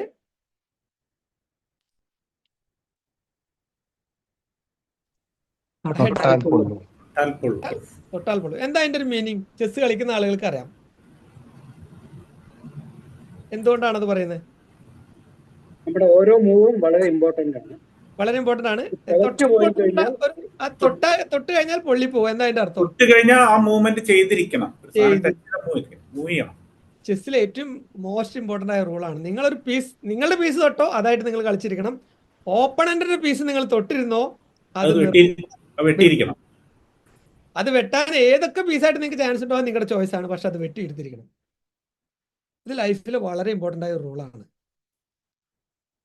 വളരെ ശരിക്കും ആ ഒരു രീതിയിലൂടെ നമ്മൾ പ്രാക്ടീസ് ചെയ്യാൻ തുടങ്ങുകയാണെങ്കിൽ അനാവശ്യമായിട്ട് നമ്മൾ ഒന്നിലും പോയി തൊടില്ല. തൊടുന്നതിന് മുന്നേ നമ്മൾ എന്ത് ഒരു പ്രോസസ്സിലൂടെ കടന്നു പോകും? ഏത് പ്രോസസ്സിലൂടെയാണ് നമ്മൾ കടന്നു പോകുന്നത്? ചെസ് കളിക്കുന്ന അത് കുട്ടിയായി പല തവണ ചിന്തിക്കും. വളരെ എന്താ പറയുക, ശരിക്കും പറയുകയാണെങ്കിൽ ചെസ് ലൈഫുമായിട്ട് യുദ്ധമായിട്ടൊക്കെ കണക്ട് ചെയ്യാനുള്ള ഏറ്റവും വലിയൊരു കാര്യം ഇതാണ്. Think before your action. നിങ്ങളുടെ ആക്ഷന് മുന്നേ നിങ്ങൾ ചിന്തിക്കണം. ആക്ഷൻ കഴിഞ്ഞിട്ടല്ല നിങ്ങൾ ചിന്തിക്കേണ്ടത്.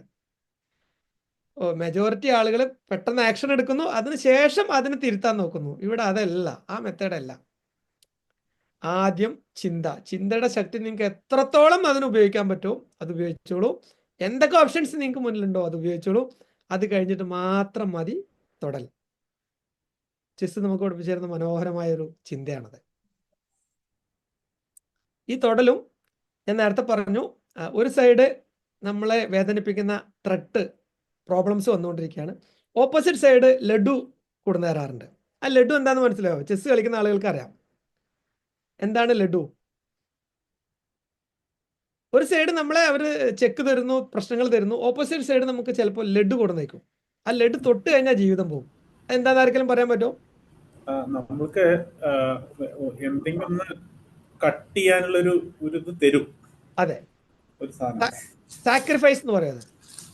ഒന്ന് നമ്മളെ ഡയറക്റ്റ് കില്ലിങ് സ്പിരിറ്റോടെ ഒന്ന് അറ്റാക്ക് ചെയ്യാണ്. ഒന്ന് നമ്മുടെ മുന്നിൽ പ്രലോഭനങ്ങൾ നമ്മളെ വീഴ്ത്താൻ അവരറിയാതെ അവർ മിസ്റ്റേക്ക് ചെയ്തുകൊണ്ടിരിക്കും. മിസ്റ്റേക്ക് ആണെന്ന് തോന്നിപ്പിക്കുന്ന പ്രലോഭനങ്ങൾ നിങ്ങൾക്ക് തരും. അവരുടെ തേര്, കുതിര എല്ലാം നിങ്ങൾക്ക് മുന്നിൽ ഫ്രീ ആയിട്ട് നിങ്ങളുടെ ബുദ്ധി ഉപയോഗിച്ച് വെട്ടാൻ പറ്റുന്ന രീതിയിൽ അവർ നിങ്ങൾക്ക് മുന്നിൽ കൊണ്ടുവരും. നമ്മൾ അതിൽ ചാടിക്കയറി വീണ് കഴിഞ്ഞു കഴിഞ്ഞാൽ യുദ്ധം അവിടെ തീരുകയാണ്. ഒന്ന് അവർ തരുന്ന മാനസിക പ്രയാസത്തിൽ തകർന്നു കഴിഞ്ഞാലും യുദ്ധം തീരുന്നുണ്ട്. ഒന്ന് ഈ ത്രെട്ടിൽ, ഈ ലഡുവിൽ കയറി പിടിച്ചു കഴിഞ്ഞാലും നമ്മുടെ ലൈഫ് അവിടെ തീരുകയാണ്. ശരിക്കും പറയുകയാണെങ്കിൽ യുദ്ധം ചെയ്യാൻ വരുന്ന ആളുകളെ ഏത് രീതിയിൽ നിങ്ങൾ ഡീൽ ചെയ്യുന്നു അതേ രീതിയിൽ തന്നെ ലഡുമായിട്ട് പ്രലോഭനമായി വരുന്ന രീതിയിലും നിങ്ങൾ ഡീൽ ചെയ്യാൻ പഠിക്കും.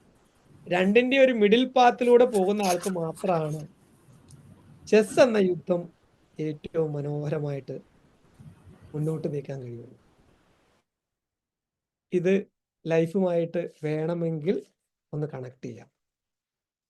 ഇന്ന് പല ഗവൺമെന്റ് എംപ്ലോയീസും പല ആളുകളും കുടുങ്ങിപ്പോകുന്നത് ചിലപ്പോൾ ഈ ലഡുവിൽ പെട്ടിട്ടായിരിക്കും.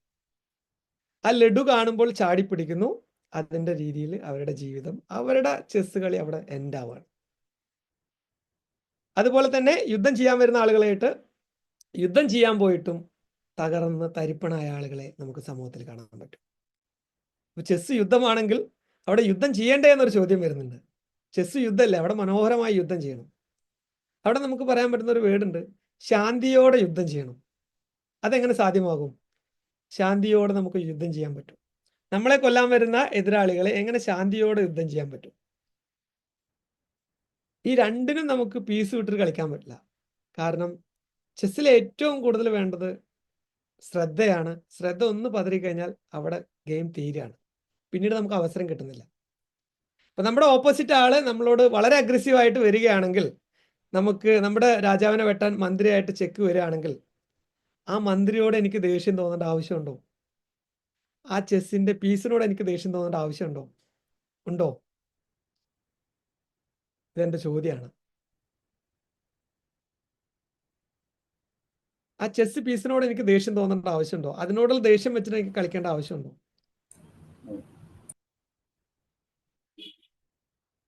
എന്റെ ക്വസ്റ്റ്യൻ ആണത്. അതേപോലെ തന്നെ ആ മന്ത്രിയായിട്ട് ചെക്ക് വെക്കാൻ വരുന്ന ആ വ്യക്തിയോട് എനിക്ക് ദേഷ്യം തോന്നേണ്ട ആവശ്യമുണ്ടോ? അവിടെ നമുക്ക് ദേഷ്യം തോന്നുകയാണെങ്കിൽ നമ്മുടെ ഗെയിം അവിടെ കൊളാപ്സ് ആവാണ്.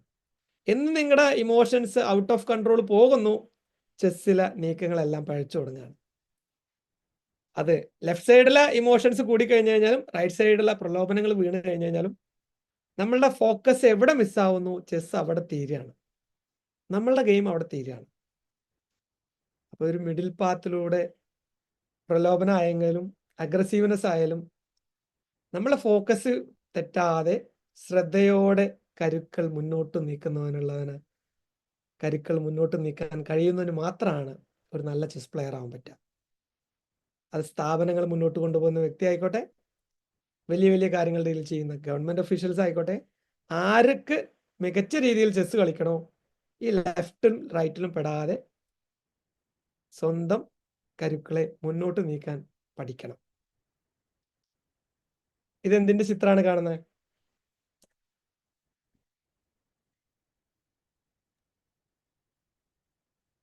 പിക്ചർ കാണുന്നുണ്ടോ സർ? അവിടെ ഒരു പിക്ചർ മഞ്ഞുമല.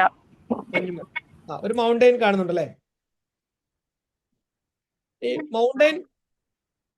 മൗണ്ടൈനറിങ്ങിന് പോയ ആരെങ്കിലും ഉണ്ടോ ഇവിടെ?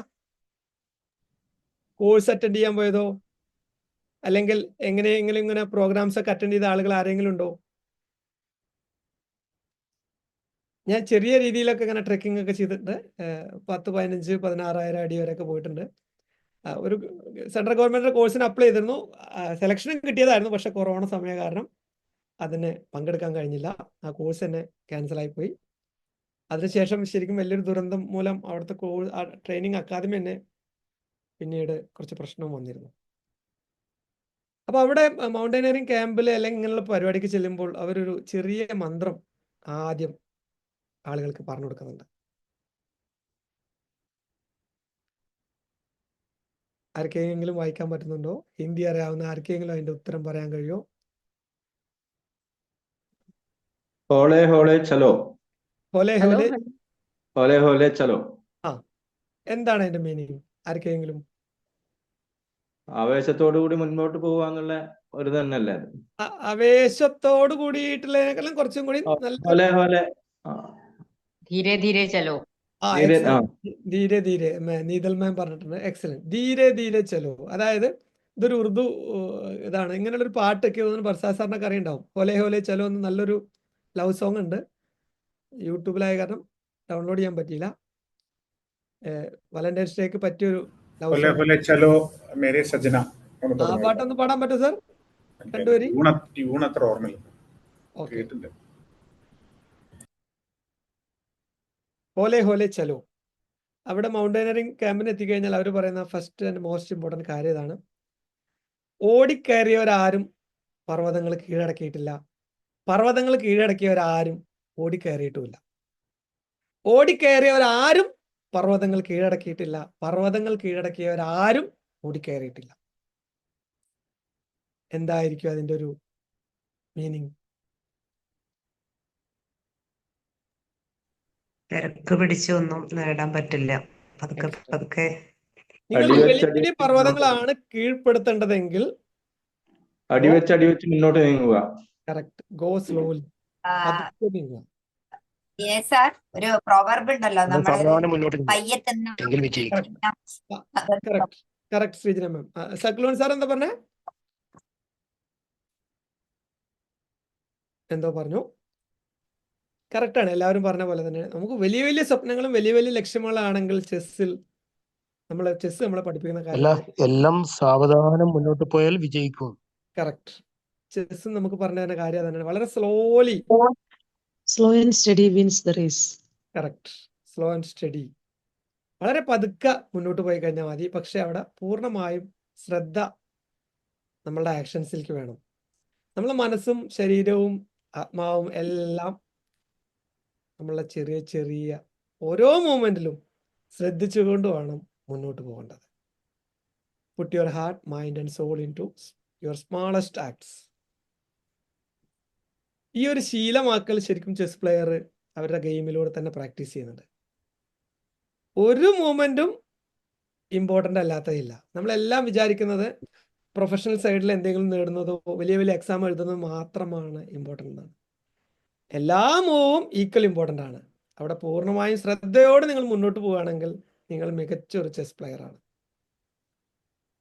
ഏത് ആംഗിളിലും, ചെസ്സിൻ്റെ ഏത് ആംഗിളിലും, ജീവിതത്തിൻ്റെ ഏത് ആംഗിളിലും പൂർണ്ണമായും ശ്രദ്ധയോടെ നിങ്ങൾ ചെറിയ ചെറിയ കാര്യങ്ങൾ ചെയ്തു തുടങ്ങുകയാണെങ്കിൽ നിങ്ങൾ മികച്ചൊരു ചെസ് പ്ലെയർ ആവുകയാണ്.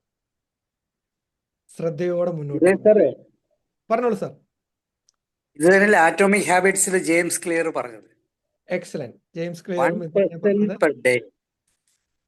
1% of your improvement per day will make 37.7%. ഇത് തന്നെയല്ലേ സാറും പറഞ്ഞത്? ഇപ്പൊ സംശയം അത് ആ രീതിയിൽ പ്രൊഡക്ടിവിറ്റിയുടെ രീതിയിൽ ഇങ്ങനെ അത് കാണുമ്പോൾ തൃപ്തിയുടെ രീതിയിൽ ഇന്നത്തെ കാലത്ത് ഒരുപാട് ആളുകൾ നേടുന്നുണ്ടെങ്കിലും ആർക്കും ഒരു തൃപ്തി ഫീൽ ചെയ്യാത്തത് നമ്മളെ ശ്രദ്ധയില്ലാതെയാണ്. നമ്മൾ മെക്കാനിക്കലായിട്ടാണ് എല്ലാ പ്രവൃത്തിയും ചെയ്യുന്നത്. വളരെ ഫാസ്റ്റായിട്ട് നമ്മൾ ഒരുപാട് അച്ചീവ് ചെയ്യുന്നു. പക്ഷെ എന്താണ് അച്ചീവ് ചെയ്യുന്നത് പോലും നമ്മുടെ മെമ്മറിയിൽ നിന്ന് ഡിലീറ്റ് ആയിക്കൊണ്ടേയിരിക്കുകയാണ്. ശ്രദ്ധയില്ലാതെ ഓടി ഓടി ഓരോ കാര്യങ്ങൾ ചെയ്യുന്നു. ഈവൻ ഭക്ഷണം കഴിക്കാൻ പോലും നമുക്ക് ശ്രദ്ധയില്ല. അപ്പൊ നിങ്ങൾ ജീവിതത്തിൽ ഒന്നും ഇമ്പോർട്ടൻ്റോ അല്ലെങ്കിൽ ഒന്ന് വളരെ ഇമ്പോർട്ടൻ്റ് ആണ്, ഒന്ന് വളരെ മോശമാണെന്നുള്ള രീതിയിൽ ഓടുന്നതിന് പകരം ശ്രദ്ധയോടെ ചെറിയ ചെറിയ കാര്യങ്ങൾ ചെയ്തു തുടങ്ങുമ്പോൾ ഇന്റേണൽ തൃപ്തി എന്നൊരു സാധനം നമ്മൾ അനുഭവിച്ചു തുടങ്ങുകയാണ്. ചെസ്സിന്റെ ഗെയിമിലും ആ തൃപ്തി വരുന്നത് ഓരോ നീക്കത്തിലും ശ്രദ്ധ കൊടുക്കുമ്പോഴാണ്. ഇതൊരു ക്വസ്റ്റ്യൻ ആണ്. ഈ ഒരു ചെസ് ബോർഡിൽ എത്ര സ്ക്വയേഴ്സ് നിങ്ങൾക്ക് കാണാൻ പറ്റുന്നുണ്ട്? എല്ലാവർക്കും പങ്കെടുക്കാം. ഒരു ഗോൾഡ് കോയിൻ കൂടി സമ്മാനമുണ്ട്. ചെറിയ സ്ക്വയർ ആണ് 64. പക്ഷേ സ്ക്വയറുകള് പല സ്ക്വയറുകളുണ്ട്. എണ്ണത്തിൽ കുറച്ച് ബുദ്ധിമുട്ടാ പറയാം. 1000 ചിലപ്പോൾ ഒരു പക്ഷെ 1000-ന്റെ ഒക്കെ മുകളിലേക്ക് പോയേക്കാം. എന്നാലും ഗസ് ചെയ്തോളൂ. എല്ലാവർക്കും ഗസ് ചെയ്യാം. എണ്ണേണ്ടവർക്ക് എണ്ണം. 1000 ഒന്നുമില്ല, അത് നമുക്ക് എണ്ണാൻ പറ്റുന്ന അത്രേ ഉള്ളൂ. ഈ ചെസ് ബോർഡിൽ എത്ര സ്ക്വയേഴ്സ് ഉണ്ട്?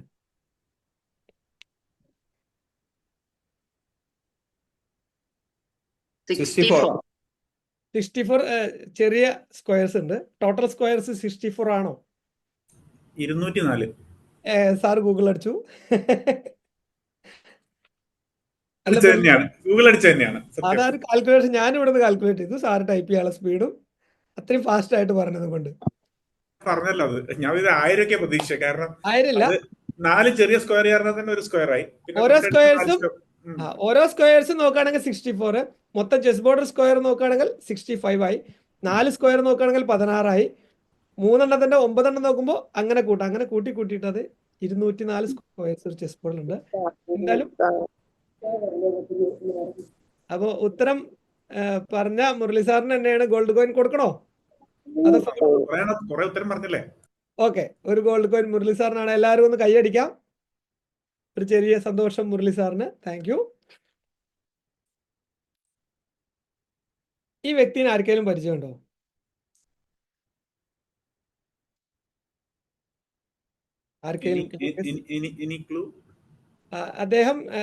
അദ്ദേഹം ഒരു നല്ലൊരു എഡ്യൂക്കേഷണൽ റിസർച്ചർ ആയിരുന്നു, സൈക്കോളജിസ്റ്റ് ആയിരുന്നു. അദ്ദേഹം ചെസ്സായിട്ട് വളരെ റിലേറ്റഡ് ആണ്. അദ്ദേഹത്തിന്റെ 3 മക്കള് ചെസ്സിൽ വളരെ പ്രഗത്ഭരായി വന്നവരാണ്.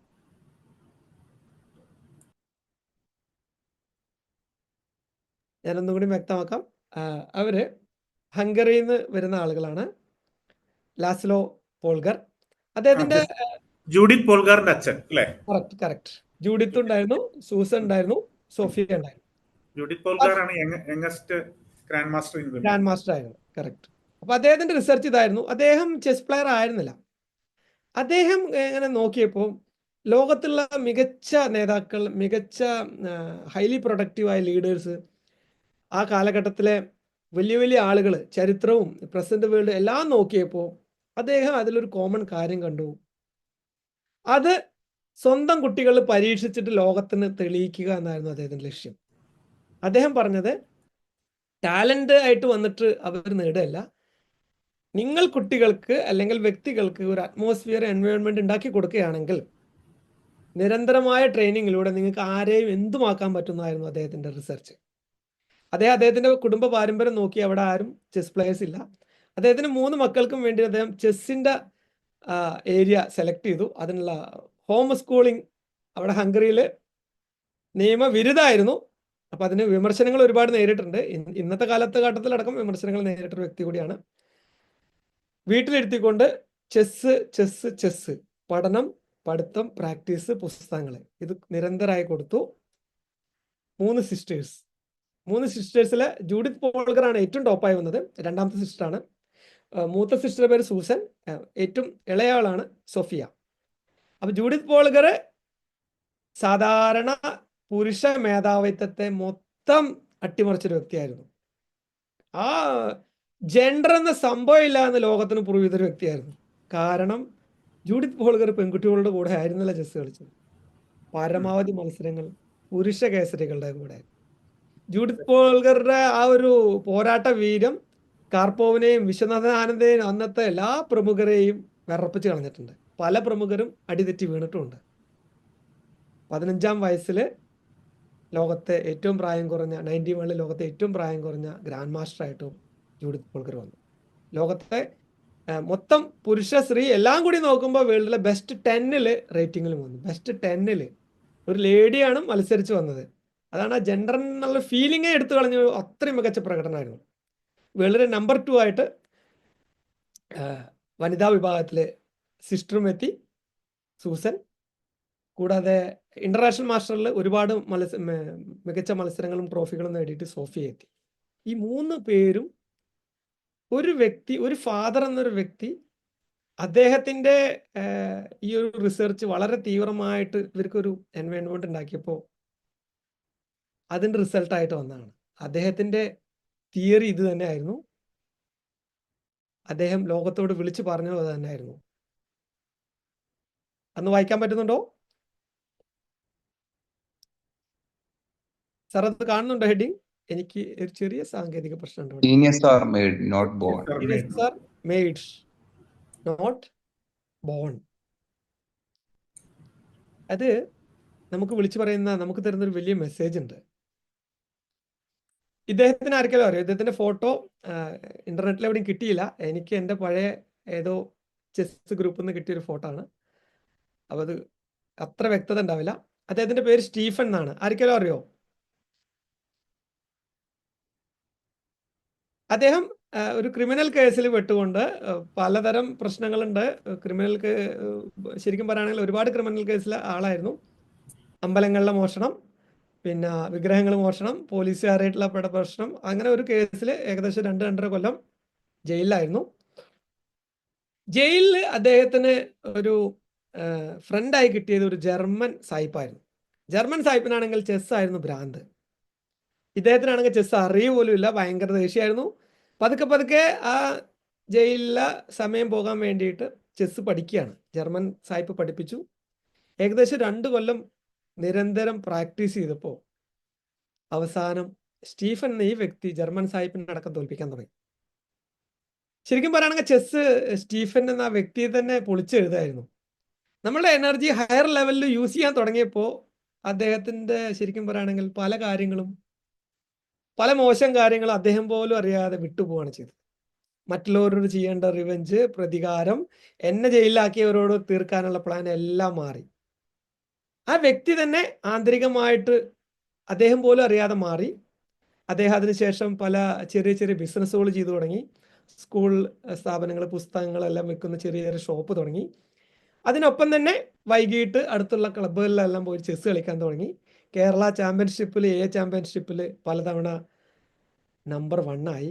ഏഷ്യയിലെ നമ്പർ 3 ആയിരുന്ന രത്നാകരൻ, കോഴിക്കോട് സ്വദേശിയാണ്. ഞാനൊക്കെ കോളേജിൽ പഠിക്കുമ്പോൾ ആരാധനയോടെ കണ്ടിരുന്ന അദ്ദേഹത്തിനടക്കം ഒരു ചാമ്പ്യൻഷിപ്പിൽ തകർത്ത് കളഞ്ഞു. അന്നാണ് ആളുകൾ ഇദ്ദേഹത്തിനെ ശ്രദ്ധിക്കുന്നത്, ആരാണ് ഈ മനുഷ്യൻ. പ്രായോഗികമായിട്ട് ഇന്നത്തെ കാലത്തെ പോലെ കോച്ചിങ്ങിലൂടെ വന്നൊരു വ്യക്തിയൊന്നല്ല. അന്നാണ് ഇദ്ദേഹത്തിന്റെ കഥ പുറത്തറിയുന്നത്. ശരിക്കും പറയുകയാണെങ്കിൽ a genius is not born but is educated and trained. James clear, നേരത്തെ സുനിൽ സാർ പറഞ്ഞ പോലെ.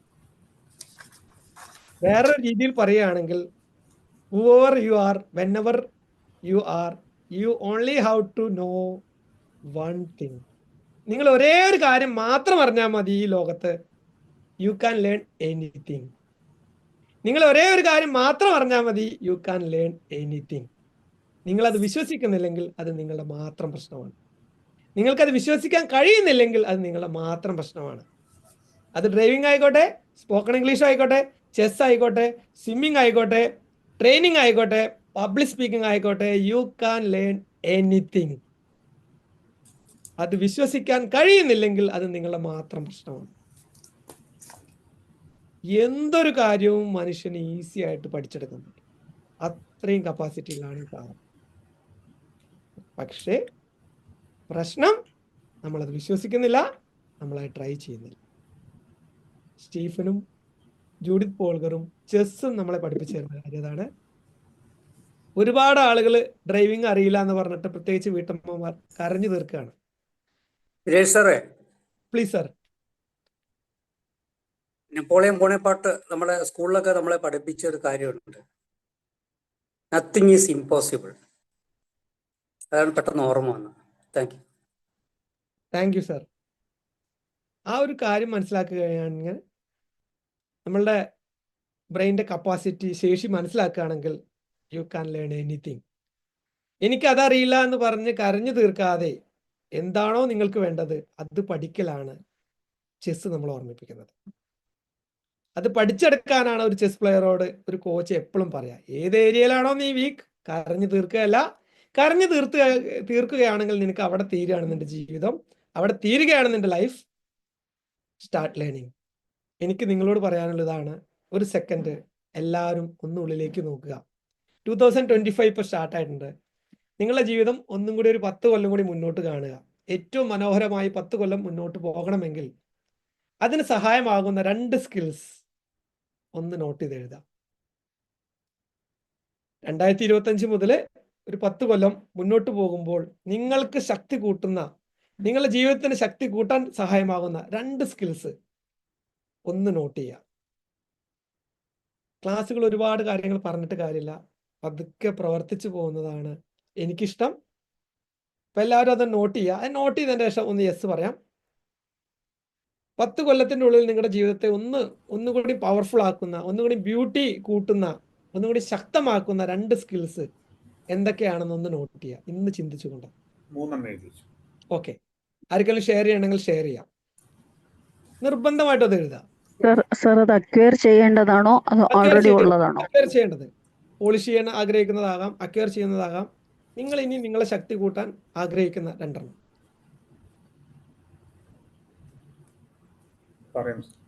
ഷെയർ ചെയ്യാൻ താല്പര്യമുള്ളവർക്ക് ഷെയർ ചെയ്യാം. Training skills, singing skills and quizzing skills. Okay sir, ട്രെയിനിങ്ങും സിംഗിങ്ങും quizzing skills. Okay, Sainu ma'am yes പറഞ്ഞിട്ടുണ്ട്. വേറെ ആർക്കെങ്കിലും ഷെയർ ചെയ്യണോ? ഇത് നിങ്ങൾ ട്രെയിനിങ് സ്കില്ലും അതേപോലെ ടീച്ചിങ് സ്കില്ലും സർ. ഓക്കെ, ജിനേഷ് സാർ പറഞ്ഞോളൂ. ഞാൻ എന്തിനാ നിർബന്ധിക്കുന്നത്? ഇത് നിങ്ങൾ പബ്ലിക് കമ്മ്യൂണിക്കേഷൻ സ്കില്ലും ലീഡർഷിപ്പും പിന്നെ അത് sir communication skill. Communication. Okay, Jinesh sir എന്താ പറഞ്ഞത്? ജിനേഷ് സാറാണ് ഇപ്പൊ പറഞ്ഞത്. അതെ സർ. കമ്മ്യൂണിക്കേഷൻ സ്കില്ലും ലീഡർഷിപ്പ് സ്കില്ലും. ഇനി നിങ്ങളിപ്പോൾ പറഞ്ഞ കാര്യമില്ല, ഇത് മറ്റുള്ളവരുടെ മുന്നിൽ പറയുമ്പോൾ തന്നെ ഉള്ളിലൊരു ഫീൽ കിട്ടും. കാരണം ആദ്യമായിട്ടാവും ചിലപ്പോൾ നമ്മളത് ചിന്തിച്ച് കാണുക, ആദ്യമായിട്ടാവും അതൊന്ന് എക്സ്പ്രസ് ചെയ്തിരിക്കുക. ഇനി അതെങ്ങനെ നേടാൻ പറ്റുമെന്ന് നിങ്ങൾ ഇന്ന് തന്നെ ഒന്ന് നോട്ട് ചെയ്യുക. എങ്ങനെ എനിക്കിത് കൂട്ടാൻ പറ്റും? അടുത്ത കൊല്ലം വേണ്ട, ഇന്ന് മുതൽ എനിക്ക് എന്ത് ചെയ്യാൻ പറ്റും? എവിടെ നിങ്ങൾക്ക് ജോയിൻ ചെയ്യാൻ പറ്റും? എവിടെ എനിക്കിത് എന്നത് സഹായിക്കാൻ പറ്റും? ഏത് സുഹൃത്തിനോട് ഞാനിത് അപ്രോച്ച് ചെയ്യണം? ജസ്റ്റ് ഒന്ന് നോട്ട് ചെയ്യുക. അതും കൂടി അങ്ങനെ ഒന്ന് തുടങ്ങിക്കഴിഞ്ഞാൽ നടക്കാത്തതായിട്ട് ഒന്നും ഈ ഭൂമിയിലില്ല.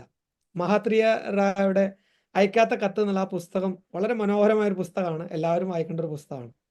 അദ്ദേഹം പറയുന്ന അതാ, ലോകത്ത് 90% ആളുകളും കരഞ്ഞു നടക്കുന്നത് അവർക്ക് അറിയാമായിരുന്നു എന്തൊക്കെയാണ് നേടേണ്ടത്, എന്തൊക്കെയാണ് ചെയ്യേണ്ടത്, പക്ഷെ അതിന് ശ്രമിക്കാത്തത് കൊണ്ടാണ്.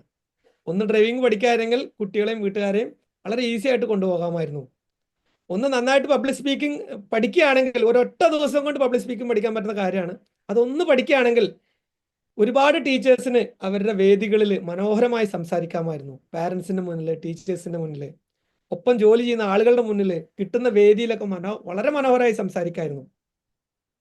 കുറച്ച് നല്ല ഇംഗ്ലീഷ് സംസാരിക്കാൻ കഴിയുകയാണെങ്കിൽ വളരെ നല്ല ഓഫീസുകളിലൊക്കെ വളരെ നന്നായിട്ട് എനിക്ക് കമ്മ്യൂണിക്കേറ്റ് ചെയ്യായിരുന്നു. അപ്പൊ കരഞ്ഞു തീർക്കാൻ ആഗ്രഹമുള്ള ചെസ് പ്ലെയേഴ്സിന് ഇവിടെ സ്ഥാനമില്ല. മുന്നോട്ട് മനോഹരമായി പോകാൻ ആഗ്രഹിക്കുന്നവരാണെങ്കിൽ നിർബന്ധമായിട്ടും പുതിയ കാര്യങ്ങൾ പഠിച്ചുകൊണ്ടേയിരിക്കുക. ചെസ്സിന്റെ മിഡിൽ കഴിഞ്ഞു കഴിഞ്ഞാൽ നമ്മൾക്ക് 2 രീതിയിൽ ഗെയിം കൊണ്ടുകൊണ്ട് വരും. ഒന്ന്, നമ്മൾ കൊണ്ടുവന്ന പ്ലാനോട് കൂടിയിട്ട് മുന്നോട്ട് പോവാണ്, അതായത് സ്ട്രാറ്റജി. അത് കഴിഞ്ഞ് ടാക്ടിക്സ് എന്ന് പറയും. മുന്നിൽ കിട്ടുന്ന അവസരങ്ങൾക്കനുസരിച്ച് ചെറിയ പ്ലാന് മാറ്റം വരുത്തിയിട്ട് അവിടെ നമ്മുടെ എനർജി ഉപയോഗിക്കുമ്പോഴാണ് ടാക്ടിക്കൽ വിന്ന്. ചിലപ്പോൾ കരുത്തുകൊണ്ട് ഞാൻ വളരെ വീക്കായിരിക്കും, പക്ഷേ ഈ ടാക്ടിക്സ് ഉപയോഗിച്ചിട്ടായിരിക്കും വളരെ വലിയ വലിയ പ്ലെയേഴ്സൊക്കെ ടാക്ടിക്കൽ ഷോട്ട് എന്ന് പറയും. ടാക്ടിക്സ് ഉപയോഗിച്ചുകൊണ്ട് അവർ ചരിത്രം സൃഷ്ടിച്ചിട്ട്. അത് ബിസിനസിന്റെ മേഖലയിലൊക്കെ നമ്മൾ ശ്രദ്ധിച്ചാൽ മതി. പേടിഎം എന്നൊരു ഒറ്റ സംഭവം വന്ന തന്നെ ഒരു ടാക്ടിക്സ് ആയിരുന്നു. ഒരു പെർട്ടിക്കുലർ അവസരത്തിൽ ആ ഒരു ഓപ്പർച്യൂണിറ്റി മനസ്സിലാക്കിയിട്ട് ഫുൾ എനർജി ഉപയോഗിച്ചു സിസ്റ്റം ഉണ്ടാക്കി. കോവാക്സിൻ കമ്പനി എടുത്തോളൂ, മെഡിക്കൽ ഫീൽഡിൽ എടുത്തോളൂ, ഈവൻ നമ്മുടെ നാട്ടിൽ ധരിക്കുന്ന മഴക്കാലത്ത് ഉപയോഗിക്കുന്ന ആ ഒരു കനം കുറഞ്ഞ ഇത് നോക്കിക്കോളൂ, മാസ്ക് കമ്പനി എടുത്തോളൂ. രണ്ടും ജീവിതത്തിൽ അത്യാവശ്യമാണ്. അവസരങ്ങൾക്കനുസരിച്ചിട്ട് മാറ്റാൻ പുതിയ പുതിയ പ്ലാനുകൾ സൃഷ്ടിക്കാൻ കഴിയുന്നവരാണ് ചെസ്സിൽ എന്നും വിജയിച്ചിട്ടുള്ളൂ. ചെസ് അവസാനമായിട്ട് പറഞ്ഞിരുന്ന കുറച്ച് കാര്യങ്ങൾ നമ്മൾ എപ്പോഴും ക്ലാസ്സുകളിൽ കേട്ടതെന്ന് കുറച്ച് ഓപ്പോസിറ്റാണ്. തോറ്റവരിൽ നിന്നാണ് നിങ്ങൾ പഠിക്കേണ്ടത്. ജയിച്ചവരുടെ കഥയല്ല നിങ്ങൾ വായിക്കേണ്ടത്, തോറ്റവരിൽ നിന്നാണ് നിങ്ങൾ ഏറ്റവും കൂടുതൽ പഠിക്കേണ്ടത്. കാരണം തോറ്റവർക്കാണ് എന്തുകൊണ്ട് തോൽവി സംഭവിച്ചു എന്ന് നിങ്ങൾക്ക് പറഞ്ഞുതരാൻ കഴിയുള്ളൂ. ജയിച്ചവരുടെ കഥ കേൾക്കുമ്പോൾ നമുക്ക് ആവേശം മാത്രമേ കൂടുള്ളൂ. അവിടെ ലേണിംഗ് കുറയാണ്. ലോകം കണ്ട ഏറ്റവും മികച്ചൊരു ചെസ് പ്ലെയർ ആയിരുന്നു കാപ്പബ്ലാങ്ക. എൻ്റെ കുട്ടിക്കാലത്തൊക്കെ ബേസിക്കിന്റെ പുസ്തകങ്ങളൊക്കെ, അന്നൊന്നും സോഫ്റ്റ്വെയർ ഒന്നും ഇല്ല, ഇദ്ദേഹത്തിന്റെ പുസ്തകത്തിന്റെ ഫോട്ടോസ്റ്റാറ്റ് എടുത്തിട്ടാണ് നമ്മളൊക്കെ ചെസ് കളി പഠിച്ചിരുന്നത്.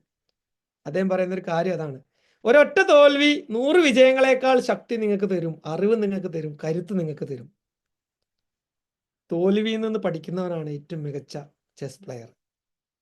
കൺഫ്യൂഷ്യസിന്റെ ഭാഷയിൽ പറയുകയാണെങ്കിൽ, നിങ്ങൾ എന്നും ഒരേ റൂമിൽ ജയിച്ചുകൊണ്ടിരിക്കുന്ന റൂമാണെങ്കിൽ you are in a wrong room.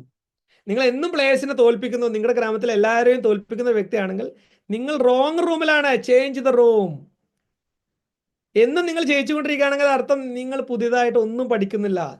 Go for higher level. പുതിയ പുതിയ ആളുകളെ പോയി തോൽക്കൂ, പഠിക്കൂ, തോൽക്കൂ, പഠിക്കൂ, അവിടെ വിജയിക്കാൻ നോക്കൂ. അല്ലാതെ ചെറിയ നിങ്ങളുടെ ആ ഒരു പൊട്ടക്കിണറിൽ കിടന്നിട്ട് എന്നും വിജയിക്കുന്നവനല്ല പ്ലെയർ. നിങ്ങളുടെ കാപ്പബിലിറ്റി അനുസരിച്ച്, പൊട്ടൻഷ്യൽ അനുസരിച്ച് പുതിയ പുതിയ വേദികളിൽ, അതിനനുസരിച്ചുള്ള വേദികളിൽ മത്സരിക്കാൻ നമ്മൾ തയ്യാറാകണം. ഈ ഒരു ചിത്രം കാണുന്നുണ്ടോ? അതൊരു പസിലാണ്. ആ ലാസ്റ്റ് ലൈൻ്റെ ഉത്തരം ആർക്കെങ്കിലും കിട്ടിയോ?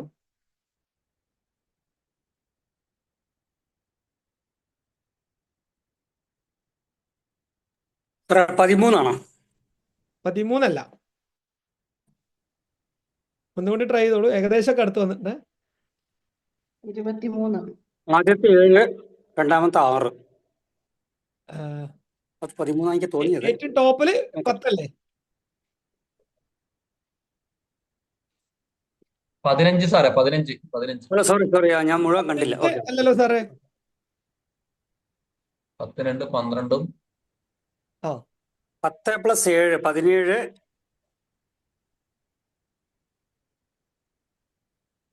10 + 2 അല്ലേ സാർ? രണ്ടാമത്തെ 2 അല്ലേ വരുന്നത്? അതെ. 12 മൂന്നാമത്തത് 3 അല്ലേ? 14 സാറേ രണ്ടാമത്തെയും സെയിം തന്നെയല്ലേ ഈ ഇതിന്റെയും കാണുന്നത്? അപ്പൊ 14 നന്നായിട്ട് 13 സാറേ, 13.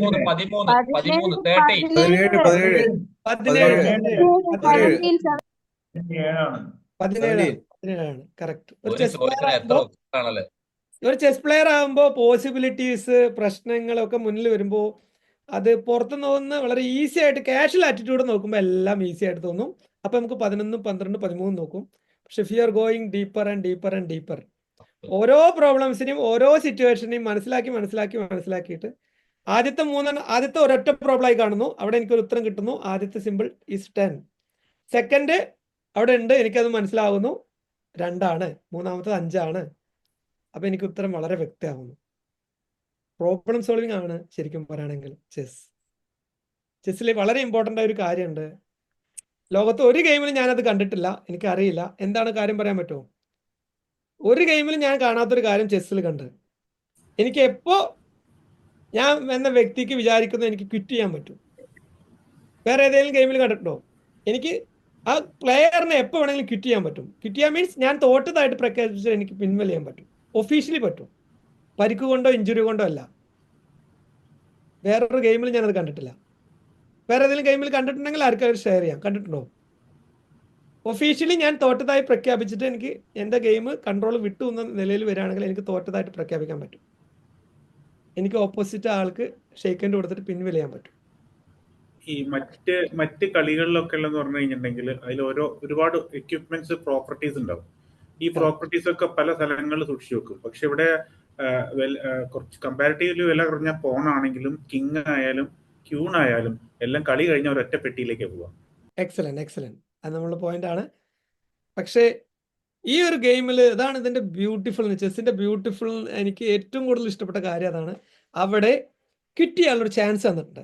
പക്ഷെ നമ്മൾ മനസ്സിലാക്കണം, nobody ever won a game by resigning. Quit ചെയ്ത ആരും ഇതുവരെ വിജയിച്ചിട്ടില്ല. ശരിക്കും മനുഷ്യന്റെ ലൈഫിന് അത്രയും ചേർന്ന് നിൽക്കുന്ന കാര്യമാണ്. ബിസിനസ് ആയിക്കോട്ടെ, പ്രോബ്ലം ആയിക്കോട്ടെ, നമ്മൾക്ക് ഈസിയാണ് ക്വിറ്റ് ചെയ്യാൻ. ചെസ് പഠിപ്പിക്കുന്ന അതാണ്, ക്വിറ്റിംഗ് ഈസ് വെരി ഈസി. പക്ഷേ എല്ലാ പ്ലേയേഴ്സും മനസ്സിലാക്കേണ്ട ഒരു കാര്യം, nobody ever won a game by resigning. Quit ചെയ്തത് കൊണ്ട് ആരും വിജയിച്ചിട്ടില്ല. ക്വിറ്റിംഗ് ഈസ് വെരി ഈസി, പക്ഷെ ക്വിറ്റ് ചെയ്തുകൊണ്ട് ആരും വിജയിച്ചിട്ടില്ല. ചെസ് പ്ലെയർ എന്നും ഓർക്കേണ്ട ഒരു കാര്യം അതാണ്. ഈ ചെസ് ജീവിതമായിട്ട് വേണമെങ്കിൽ നിങ്ങൾക്ക് കണക്ട് ചെയ്യാം. ക്വിറ്റ് ചെയ്തവരാരും ജീവിതത്തിൽ ഒരു മേഖലയിലും വിജയിച്ചിട്ടില്ല. ബിസിനസ് ആയിക്കോട്ടെ, കുടുംബമായിക്കോട്ടെ, നിങ്ങളുടെ കരിയർ സൈഡിലുള്ള ഗ്രോത്ത് ആയിക്കോട്ടെ, ക്വിറ്റ് ചെയ്ത ആരും എവിടെയും വിജയിച്ചിട്ടില്ല. ഇതിലെ പ്രതിസന്ധികൾ കണ്ടിട്ട് ക്വിറ്റ് ചെയ്തവന് ഒന്നും നേടുന്നില്ല. പക്ഷേ ആ വ്യക്തി ആ പാറ ഒന്ന് അനക്കാൻ വേണ്ടി കണ്ടിന്യൂസ് ആയിട്ട് പ്രവർത്തിച്ചു. പാറ 1 ഇഞ്ച് പോലും അനങ്ങിയില്ല. ഒരാഴ്ച ശ്രമിച്ചു, 1 മാസം ശ്രമിച്ചു, 1 ഇഞ്ച് പോലും പാറ അനങ്ങിയില്ല. പക്ഷെ 1 മാസത്തിന് ശേഷം അദ്ദേഹം ശ്രദ്ധിച്ച ഒരു കാര്യമുണ്ട്. അദ്ദേഹത്തിന്റെ കൈകളുടെ ശക്തി കൂടിയിട്ടുണ്ട്, അദ്ദേഹത്തിന്റെ കാലിന്റെ പേശികളുടെ ശക്തി കൂടിയിട്ടുണ്ട്, അദ്ദേഹത്തിന്റെ ആന്തരികമായ ശക്തി കൂടിയിട്ടുണ്ട്. അപ്പോ മുന്നിലുള്ള പാറ ഒന്ന് നീക്കുമ്പോൾ, മുന്നിലുള്ള കരുവിനെ ഒന്ന് നീക്കുമ്പോൾ, പ്രതിസന്ധികൾക്കിടയിൽ ഒന്ന് നീക്കുമ്പോൾ, നമ്മൾ നമ്മളെയാണ് ഉയർത്തിക്കൊണ്ടുവരുന്നത്. റിസൾട്ട് കിട്ടണമെന്ന് നിർബന്ധമൊന്നുമില്ല. നിങ്ങൾ കഠിനമായിട്ട് മുന്നിലെ പ്രതിസന്ധികൾ അതിജീവിക്കുമ്പോൾ you are lifting yourself, you are moving yourself. Chess നമുക്ക് പറഞ്ഞു തരുന്ന ഏറ്റവും വലിയ ആയുധവും ഏറ്റവും ഒരു മന്ത്രവും കൂടിയാണ് അത്.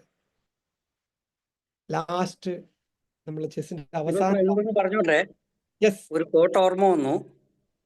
ക്വിറ്റേഴ്സ് never win and winners never quit. Quitters never win and winners never quit. അവസാന ഭാഗമാണ് ചെസ്സിന്റെ എൻഡ് ഗെയിം. ചെസ് കളിക്കാരെ എപ്പോഴും പറയും, ഒരു ഏറ്റവും ബെസ്റ്റ് ചെസ് പ്ലെയർ ആണെങ്കിൽ അവൻ എൻഡ് ഗെയിമിൽ സൂപ്പർ ആയിരിക്കും. ഇന്നത്തെ വേൾഡിൽ നോക്കുകയാണെങ്കിൽ മാഗ്നസ് കാൾസൺ എന്ന് പറഞ്ഞ വ്യക്തിയുടെ മുന്നിൽ ആളുകളുടെ മുട്ട് വരയ്ക്കുന്നതും ഈ ഒരു കാര്യത്തിലാണ്. സൂപ്പർ ചാമ്പ്യനാണ് എൻഡ് ഗെയിമിലെ. പ്രസന്റ് വേൾഡ് ചാമ്പ്യൻ ഗുകേഷ് അടക്കം ശരിക്കും തകർന്ന് പോയത് കഴിഞ്ഞ ആഴ്ചത്തെ ആ പ്രോഗ്രാമിൽ ഈ ഒരു എൻഡ് ഗെയിമിന്റെ മാസ്റ്ററിയാണ്. ഈ ചെസ് ആയിക്കോട്ടെ, ചെസ് പോലെ നമ്മൾ കരുതുന്ന നമ്മുടെ ലൈഫ് ആയിക്കോട്ടെ, എൻഡ് ഗെയിമിൽ നമ്മൾ മാസ്റ്റർ ആവുകയാണെങ്കിൽ, അതൊന്ന് മാസ്റ്ററി കൈവരിക്കുകയാണെങ്കിൽ നിങ്ങൾക്ക് എൻജോയ് ചെയ്യാൻ പറ്റും ആ ഗെയിം. നേരത്തെ മുരളി സാറ് പറഞ്ഞ പോലെ ഇവിടെ നമ്മൾ മനസ്സിലാക്കേണ്ട കുറച്ച് കാര്യങ്ങളുണ്ട്. Once game is over, king and pawn go into the same box. Once game is over, രാജാവും പടയാളിയും മന്ത്രിയും തേരും എല്ലാം പോകുന്നത് ഒരേ ഒരു ബോക്സിലേക്കാണ്. ഈവൻ അധികാരമുള്ള സമയത്ത് തുടക്കത്തിൽ നമ്മുടെ കൂടെ ഇടവും വലവും ഉണ്ടായിരുന്ന മന്ത്രിയും രാജാവും റാണിയും ഒന്നും അവസാന നിമിഷത്ത് നമ്മുടെ കൂടെ കാണുന്നുണ്ടാവില്ല. അന്ന് കുറച്ച് കാലാൾപ്പട മാത്രമായിരിക്കും ചിലപ്പോൾ രാജാവിൻ്റെ കൂടെ. ഒട്ടുമിക്ക എൻഡ് ഗെയിമിലും രാജാവും കുറച്ച് പടയാളികളും മാത്രമായിരിക്കും. പക്ഷെ രാജാവ് വല്ലാത്തൊരു ഫ്രീഡം അവിടെ അനുഭവിക്കുന്നുണ്ട്. നല്ല രാജാക്കന്മാർ അവർ ഇമോഷണലി വളരെ വളരെ ആ ഒരു സെക്യൂരിറ്റി ഫീലിങ്ങിൻ്റെയും ഇതിൻ്റെ എല്ലാം ബ്രേക്ക് ചെയ്തിട്ട് സ്വതന്ത്രമായി ചെസ് ബോർഡിലൂടെ സഞ്ചരിക്കുന്നതാണ് രാജാവ്. ചെസ്സിൻ്റെ അവസാനം നിങ്ങൾ ശ്രദ്ധിച്ചാൽ മതി.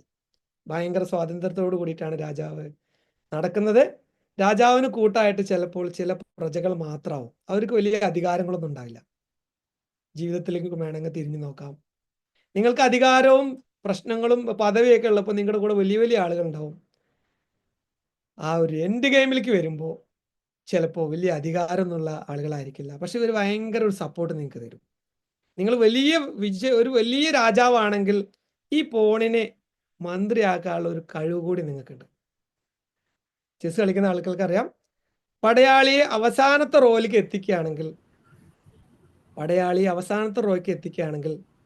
എത്തിക്കുന്ന നിങ്ങളുടെ ചോയ്സാണ്. അവനെ മന്ത്രിയാക്കണോ തേരാക്കണോ കുതിരയാക്കണോ നിങ്ങളുടെ ചോയ്സാണ്. നിങ്ങളുടെ ഇഷ്ടമനുസരിച്ച് അവനെ മാറ്റാനുള്ളൊരു ചാൻസ് അവിടെ ഉണ്ട്. ജീവിതത്തിലും അത് ബാധകമാണ്. 2 സ്റ്റേജ് കഴിഞ്ഞ് കുറച്ചും കൂടി ഇമോഷണൽ ഫ്രീഡം ആയിട്ട് സ്വാതന്ത്ര്യത്തോടെ ജീവിക്കാൻ നിങ്ങൾ തുടങ്ങുകയാണെങ്കിൽ വളരെ ഫ്രീ ആയിട്ട് ചുറ്റുമുള്ള ആളുകൾക്കൊപ്പം, അധികാരമൊന്നുമില്ലാത്ത ആളുകൾക്കൊപ്പം നിന്നുകൊണ്ട് പോലും അവരെ ഉയർത്താനുള്ള ഒരു പോസിബിലിറ്റിയും കൂടി ചെസ് നിങ്ങൾക്ക് പഠിപ്പിച്ചു തരുന്നുണ്ട്.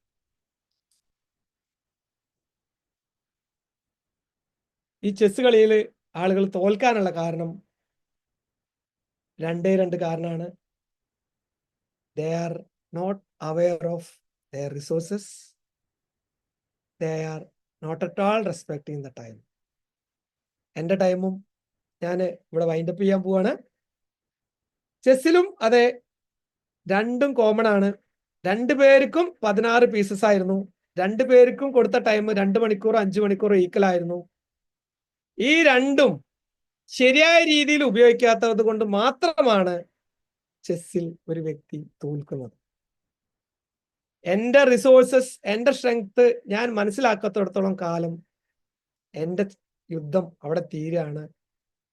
എൻ്റെ സമയം വളരെ എഫക്റ്റീവ്ലി ഞാൻ യൂട്ടിലൈസ് ചെയ്തിട്ടില്ലെങ്കിലും എൻ്റെ യുദ്ധം അവിടെ തീരുകയാണ്. വേറൊരു രീതിയിൽ പറയുകയാണെങ്കിൽ ഈ യുദ്ധം ജയിക്കാനുള്ള എല്ലാ റിസോഴ്സസും എല്ലാവർക്കും ഒരുപോലെയായിരുന്നു. ഈ യുദ്ധം ജയിക്കാനുള്ള എല്ലാ റിസോഴ്സസും എല്ലാവർക്കും, ഈ ഭൂമിയിലെ എല്ലാ ചെസ് പ്ലേയേഴ്സിനും ഈക്വൽ ആയിരുന്നു. നിങ്ങൾ അത് എങ്ങനെ വിനിയോഗിച്ചു എന്നനുസരിച്ചാണ് ചെസ്സിലെ തോൽവിയും വിജയവും ക്വിറ്റും എല്ലാം നിർവചിക്കപ്പെടുന്നത്.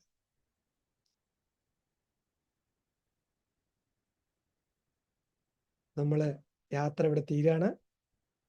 ചെസ്സിന്റെ തുടക്കത്തില് ഓപ്പണിംഗ് സ്റ്റേജ് നമ്മൾ പറഞ്ഞു. ഓപ്പണിംഗിൽ എന്തൊക്കെയായിരുന്നു ശ്രദ്ധിക്കേണ്ടത്?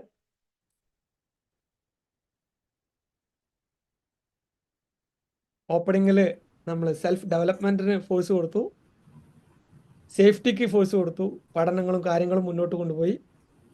അത് കഴിഞ്ഞ് സെക്കൻഡ് ഫീൽഡ് എത്തി. അവിടെ ഒരുപാട് അറ്റാക്കുകളാണ് നമുക്ക് വരുന്നത്. ആ അറ്റാക്കിനെ അതിജീവിക്കാനുള്ള കുറച്ച് കാര്യങ്ങൾ നമ്മൾ പറഞ്ഞിരുന്നു. ആർക്കെങ്കിലും ഓർമ്മയുണ്ടോ? പ്രശ്നങ്ങളെ അതിജീവിക്കാനുള്ള ചില സൂത്രങ്ങൾ. 100% റെസ്പോൺസിബിലിറ്റി എൻ്റെ ആണെന്ന് മനസ്സിലാക്കുന്നു. ചെസ്സിൽ കാരണം പുറത്ത് ആരും സഹായിക്കാൻ പറ്റില്ല. രണ്ടാമത്,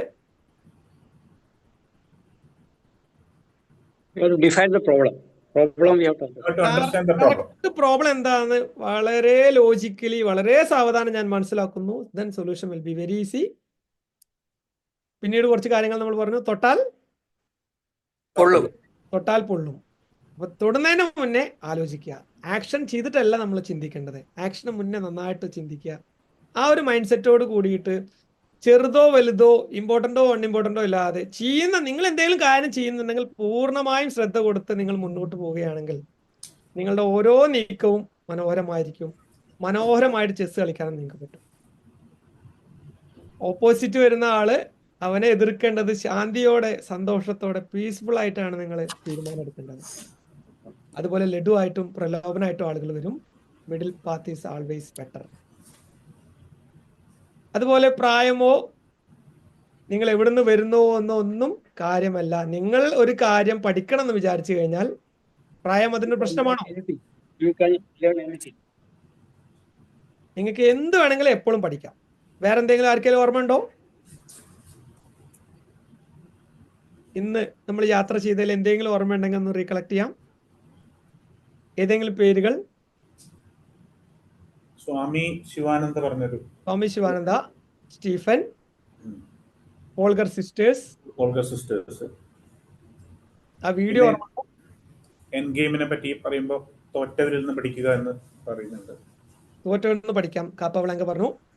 ഒരു വീഡിയോ കാണിച്ചിരുന്നു. അതിന് മുന്നേ ഒരു കാര്യം പറഞ്ഞു. ചെസ്സിൽ മാത്രം ഞാൻ കണ്ടൊരു കാര്യം, വേറെ ഏതെങ്കിലും ഗെയിമിലുണ്ടോ എനിക്കറിയില്ല. മനുഷ്യനെ ഏറ്റവും ക്ലോസ് ആയി നിൽക്കുന്ന ഒരു കാര്യമാണ്. അതൊരു ഫ്രീഡം തരുന്നുണ്ട്. ഏത് ഫ്രീഡം ആണത്? Any time you can quit and you can declare I am lost.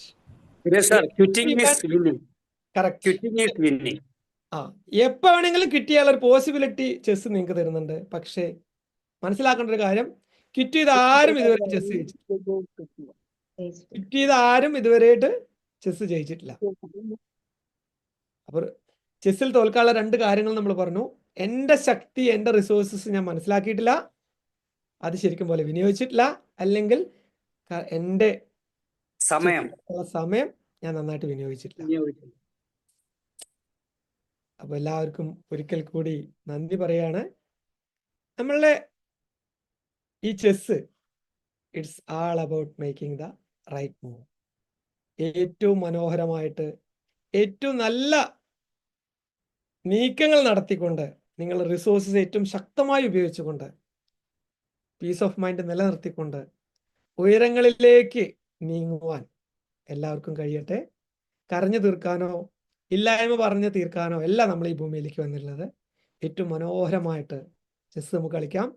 ചതുരംഗം അതാണ് നമ്മൾ പഠിപ്പിക്കുന്നത്. എല്ലാവിധ ആശംസകളും. Thank you all. മുരളി സാറിനും നന്ദി. Thank you.